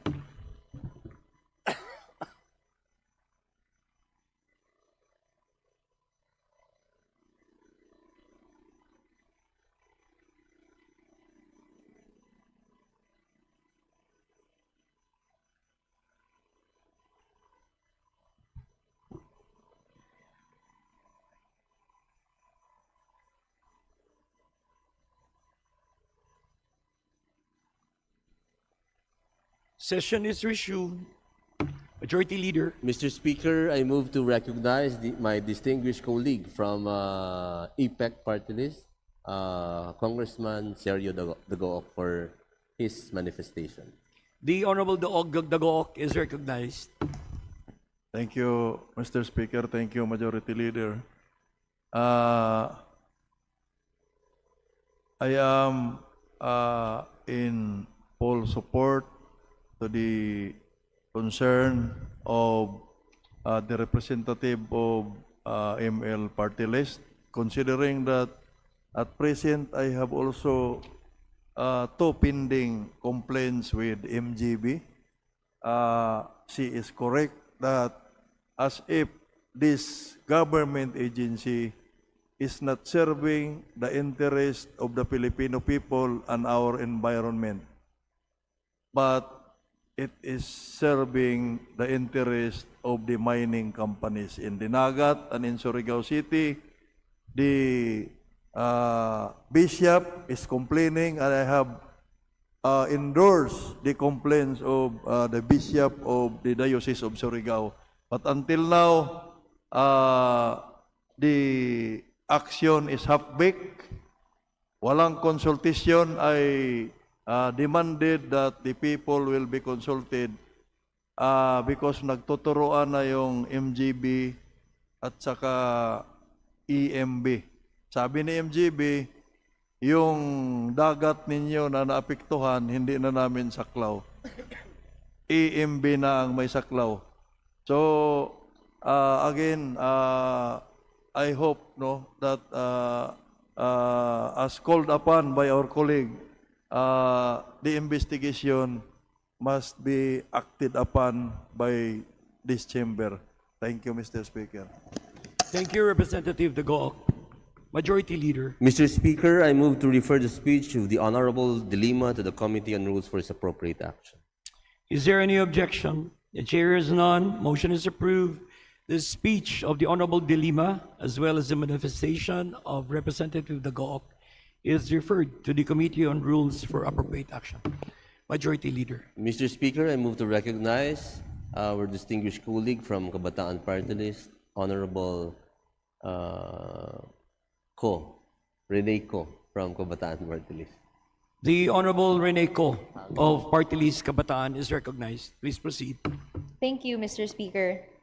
Mr. Speaker, last week on May 8, 2026, the member states of the Association of Southeast Asian Nations, or we know as ASEAN, gathered in Cebu for the 48th ASEAN Summit. All eyes are on the Philippines as ASEAN chair, and the actions of this association as states respond to the crisis generated by the warmongering of the United States and Israel against Iran, affecting the security of the entire West Asia region and causing the skyrocket of global fuel prices, including that of our region. Meanwhile, it must deal with internal conflicts such as tensions between Thailand and Cambodia and the continuing civil war in Myanmar. It begs the question, how is the welfare of the people of ASEAN? How are ASEAN states ensuring the safety, security, and respect of human rights of the region amidst compounding crisis? Mr. Speaker, in February 2026, ASEAN's newest member, Timor-Leste, opened legal proceedings under universal jurisdiction against junta leader Min Aung Hlaing for war crimes and crimes against humanity. Myanmar responded within weeks by expelling Dili's charged affairs. A small, young democracy drew a line that the bloc's founding members have refused to draw for 5 years.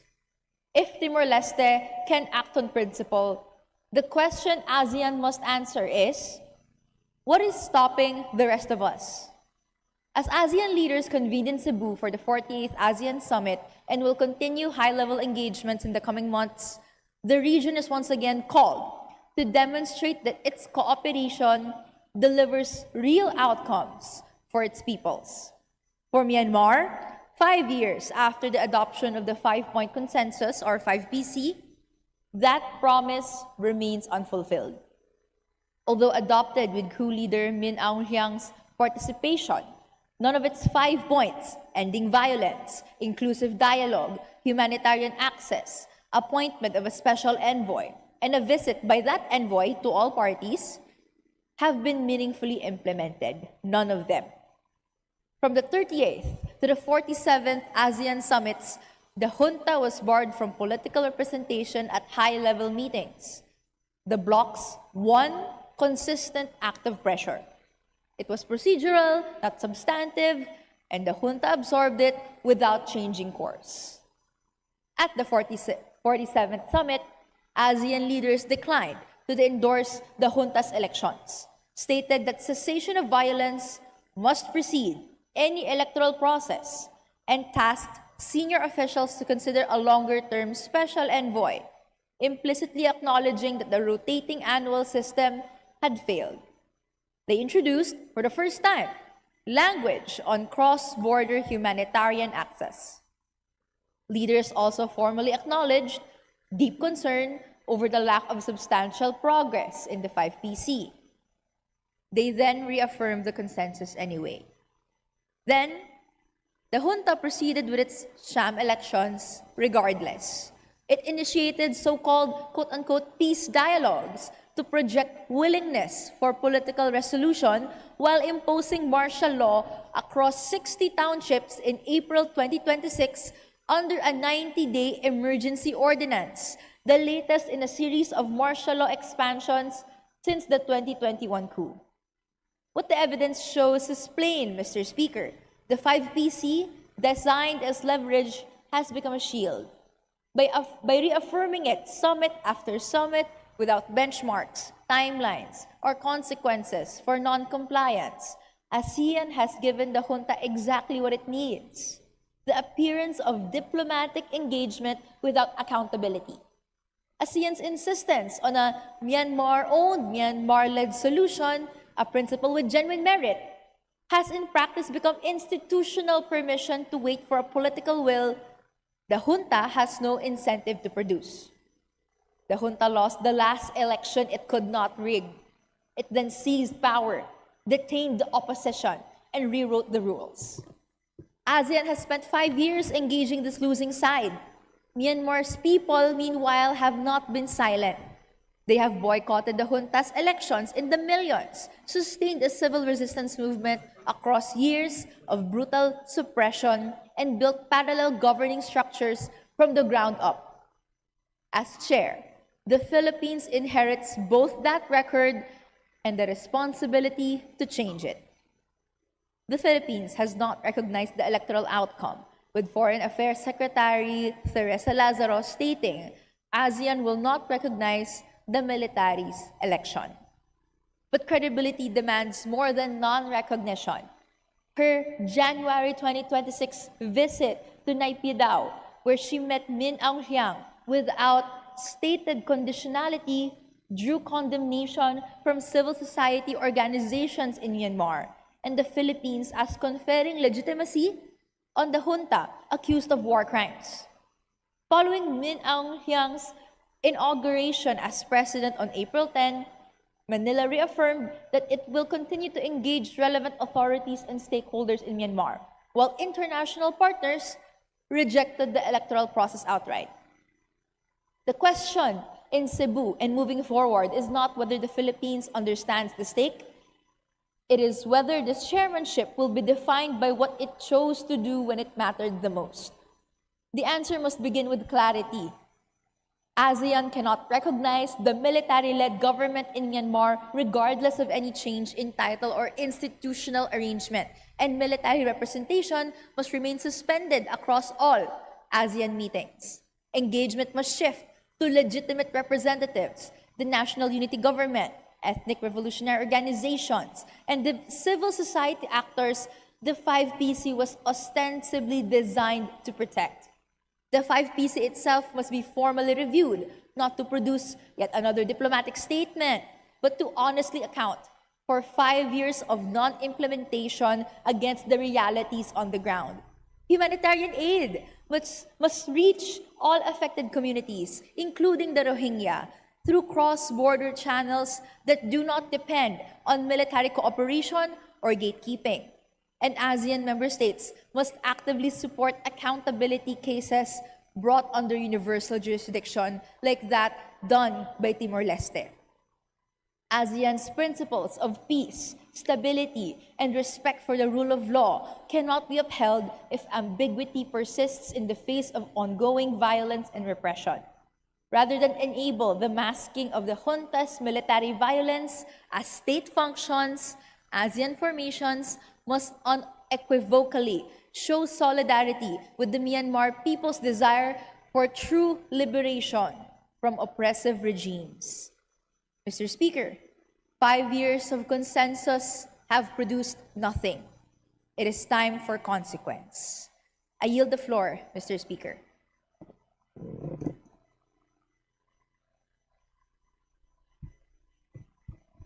Majority Leader. Mr. Speaker, I move to refer the speech of the Honorable Ko to the Committee on Rules for its appropriate action. Is there any objection? The chair is none. Motion is approved. The speech of the Honorable Rene Ko is referred to the Committee on Rules for its appropriate action. Majority Leader. Mr. Speaker, in accordance with the rules governing inquiries in need of legislation, I move to refer the following House resolutions to the appropriate committees. House Resolution number 835 to the Committee on Basic Education and Culture. House Resolution number 836 to the Committee on Basic Education and Culture. House Resolution 837 to the Committee on Basic Education and Culture. House Resolution number 838 to the Ad Hoc Committee on Legislative Energy, Action and Development. House Resolution number 840 to the Committee on Housing and Urban Development. House Resolution number 841 to the Committee on Higher and Technical Education. House Resolution number 850 to the Committee on Transportation.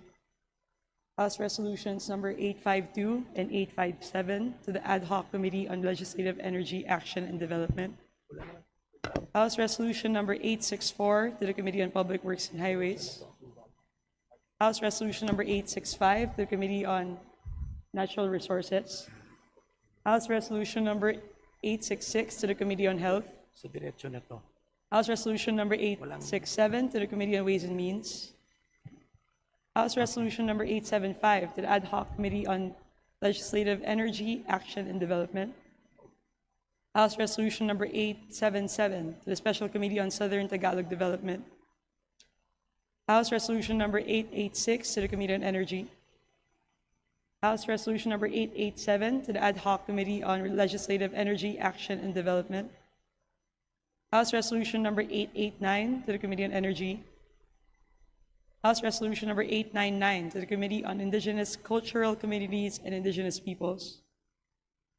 House Resolution number 900 to the Committee on Welfare of Children. House Resolution number 910 to the Committee on Justice. House Resolution number 914 to the Ad Hoc Committee on Legislative Energy, Action and Development. House Resolutions number 920 and 921 to the Committee on Basic Education and Culture. House Resolutions number 924, 925, 937 to the Committee on Health. House Resolution number 946 to the Committee on Energy. House Resolution number 950 to the Committee on Housing and Urban Development. House Resolutions number 961 and 962 to the Committee on National Defense and Security. House Resolution number 965 to the Committee on Energy. House Resolution number 966 to the Committee on Housing and Urban Development. House Resolution number 967 to the Committee on Agriculture and Food. House Resolution number 968 to the Committee on National Defense and Security. House Resolution number 969 to the Committee on Justice. House Resolution number 970 to the Committee on Transportation. House Resolution number 971 to the Committee on Information and Communications Technology. House Resolution number 974 to the Committee on Labor and Employment. House Resolution number 976 to the Committee on Energy. House Resolution number 978 to the Committee on Energy. House Resolution number 979 to the Committee on Energy. And House Resolution number 980 to the Committees on Public Information and Communications Technology. Is there any objection? The chair hears none. Motion is approved. The aforementioned resolutions are referred to the appropriate committees. Majority Leader.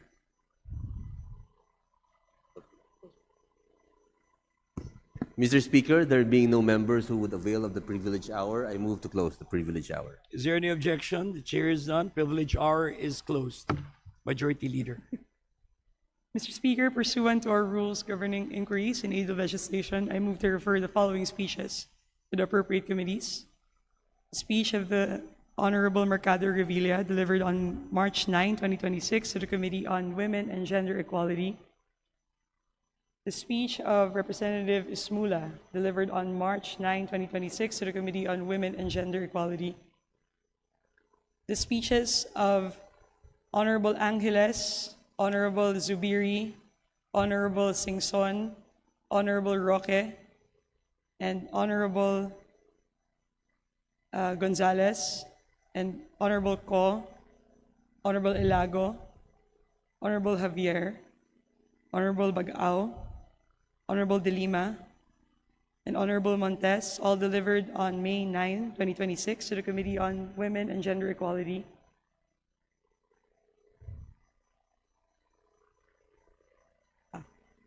The speech of Honorable Ko to the Committee of Welfare and Children, delivered on May 9, 2026.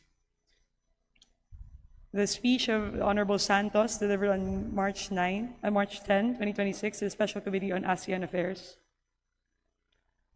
The speech of the Honorable Mendoza, delivered on March 10, 2026, to the Special Committee on ASEAN Affairs. The privileged speech of the Honorable Santos, delivered on March 10, 2026, to the Committee on Public Works and Highways. The speech of the Honorable Roman, delivered on March 10, 2026, to the Ad Hoc Committee on Legislative Energy, Action, and Development. The speech of the Honorable Jokno, delivered on March 10, 2026, to the Committee on Public Order and Safety. The speech of the Honorable Sendanya, delivered on March 10, 2026, to the Committee on Climate Change. The speech of the Honorable Nazal, delivered on March 10, 2026, to the Committee on Higher and Technical Education. The speech of the Honorable Amante, delivered on March 10, 2026, to the Ad Hoc Committee on Legislative Energy, Action, and Development. The speech of the Honorable Erice, delivered on March 10, 2026, to the Committee on Justice. The speech of the Honorable Gutierrez, delivered on March 17, 2026, to the Ad Hoc Committee on Legislative Energy, Action, and Development. The speech of the Honorable Nazal, delivered on March 18, 2026, to the Ad Hoc Committee on Legislative Energy, Action, and Development. The speech of the Honorable Benitez, delivered on March 18, 2026, to the Committee on Agriculture and Food. The speech of the Honorable Dagoc, delivered on May 4, 2026, to the Committee on Energy. The speech of the Honorable Fresnedi, delivered on May 4, 2026, to the Committee on Public Works and Highways. The speech of the Honorable Asidre,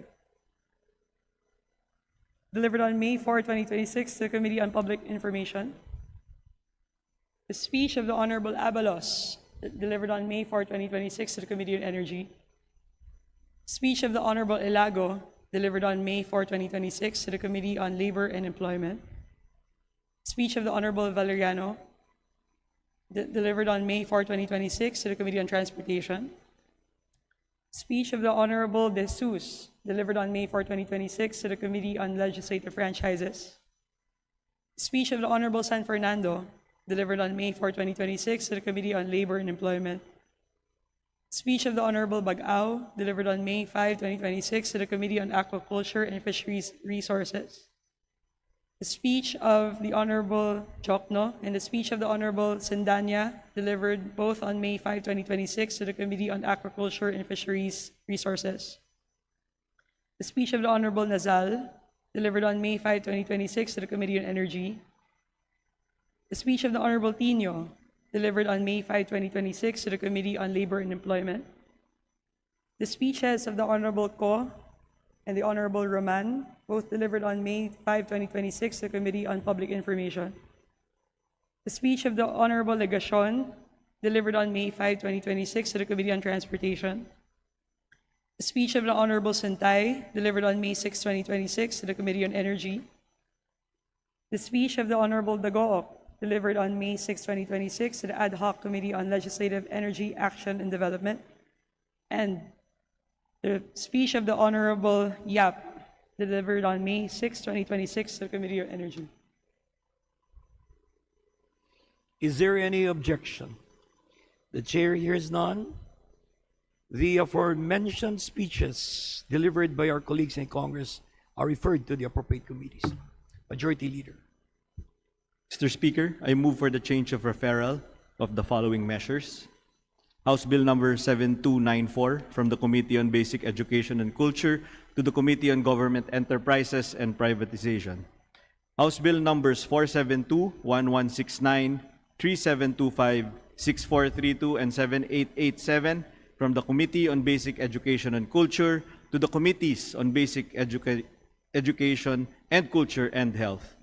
House Bill numbers 211, 1471, and 1812 from the Committees on Basic Education and Culture and Higher and Technical Education to the Committees on Higher and Technical Education and Basic Education and Culture.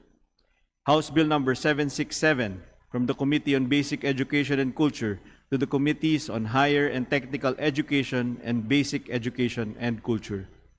House Bills number 393, 516, 618, 850, 875, 876, 886, 1476, 1894, 2021, 2212, 2650, 2805, 2991, 3198, 3373, 3771, 3801, 4557, 4910, 5088, 5125, 5369, 5473, 6001, 6486, 6577, 7000, 7364, 7430, 7573, 7710, 7878, 7884, 8287, 8343, 8438, 8439, 8512,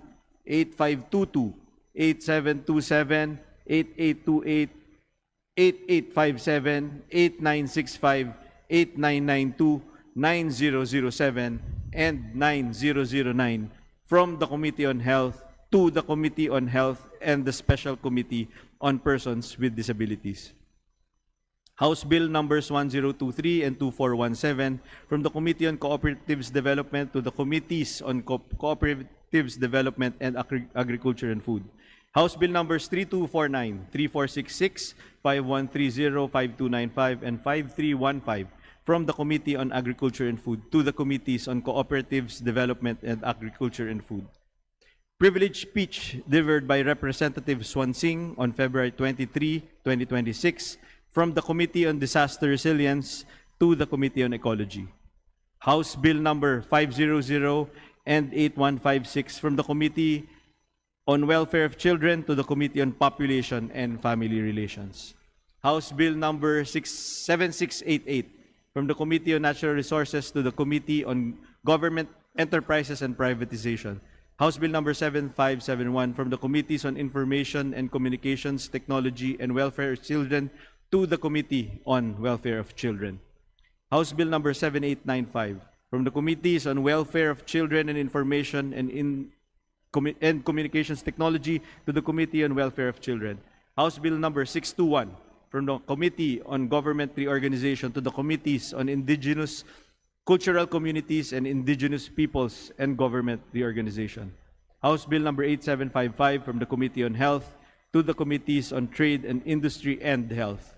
House Bill number 2744 from the Committee on Government Enterprises and Privatization to the Committee on Local Government.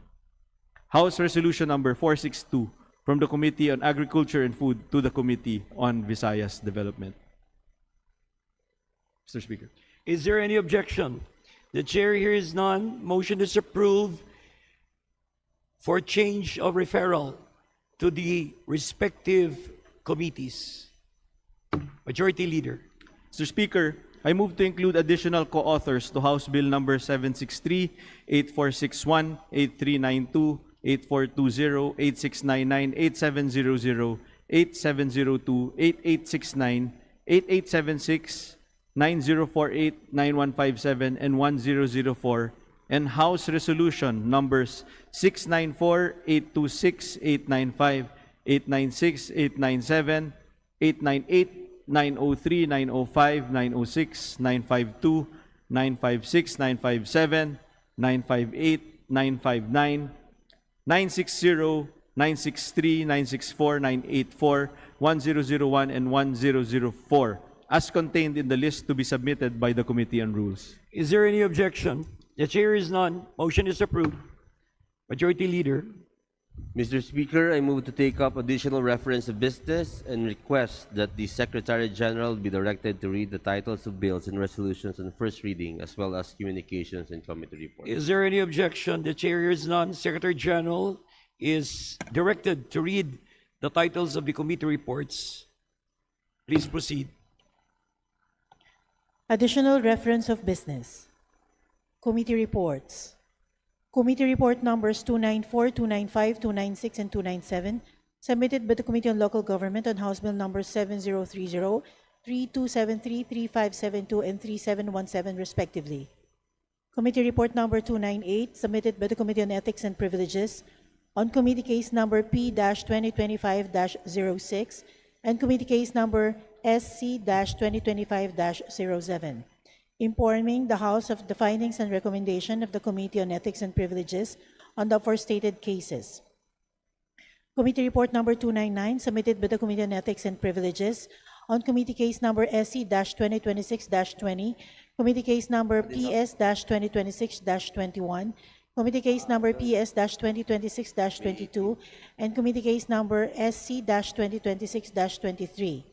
Informing the House of the action taken by the Committee on Ethics and Privileges on the matter, including the committee's findings and recommendations. The aforementioned committee reports are all referred to the Committee on Rules. Majority Leader. Mr. Speaker, pursuant to our rules and upon the request of the chairperson of the Committee on Poverty Alleviation, I move to recommit House Bill number 8413 under Committee Report number 145 to the Committee on Poverty Alleviation. Is there any objection? The chair hears none. House Bill number 8413 under Committee Report number 145 is hereby recommitted to the Committee on Poverty Alleviation. Majority Leader. Mr. Speaker, I move for the consideration of House Resolution number 10004 in consolidation with House Resolutions 938 and 949, and for this purpose, request the Secretary General to read the title of the House Resolution. Is there any objection? The chair is none. Motion is approved. Secretary General is directed to read the title of House Resolution 1004. Please proceed. House Resolution 1004, resolution expressing the profound condolences of the House of Representatives to the family of Honorable Salvador B. Britannico, former representative of the Barangay Association for National Advancement and Transparency, party list, during the 14th Congress and representative of the province of Iloilo during the regular Batasang Pambansa. Majority Leader. Mr. Speaker, I move to adopt House Resolution 10004 in consolidation with House Resolution 938 and 949. So move, Mr. Speaker. Is there any objection? The chair hears none. Motion is approved. All those in favor of House Resolution 1004 in consolidation with House Resolutions 938 and 949, please say aye. Those who are against, please say nay.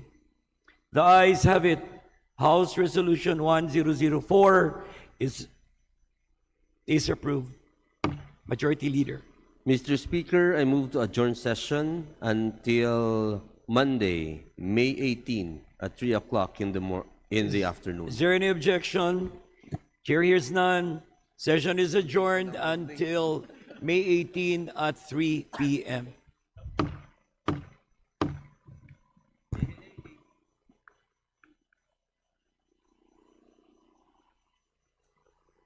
Thank you, Nanibago naman ako eh.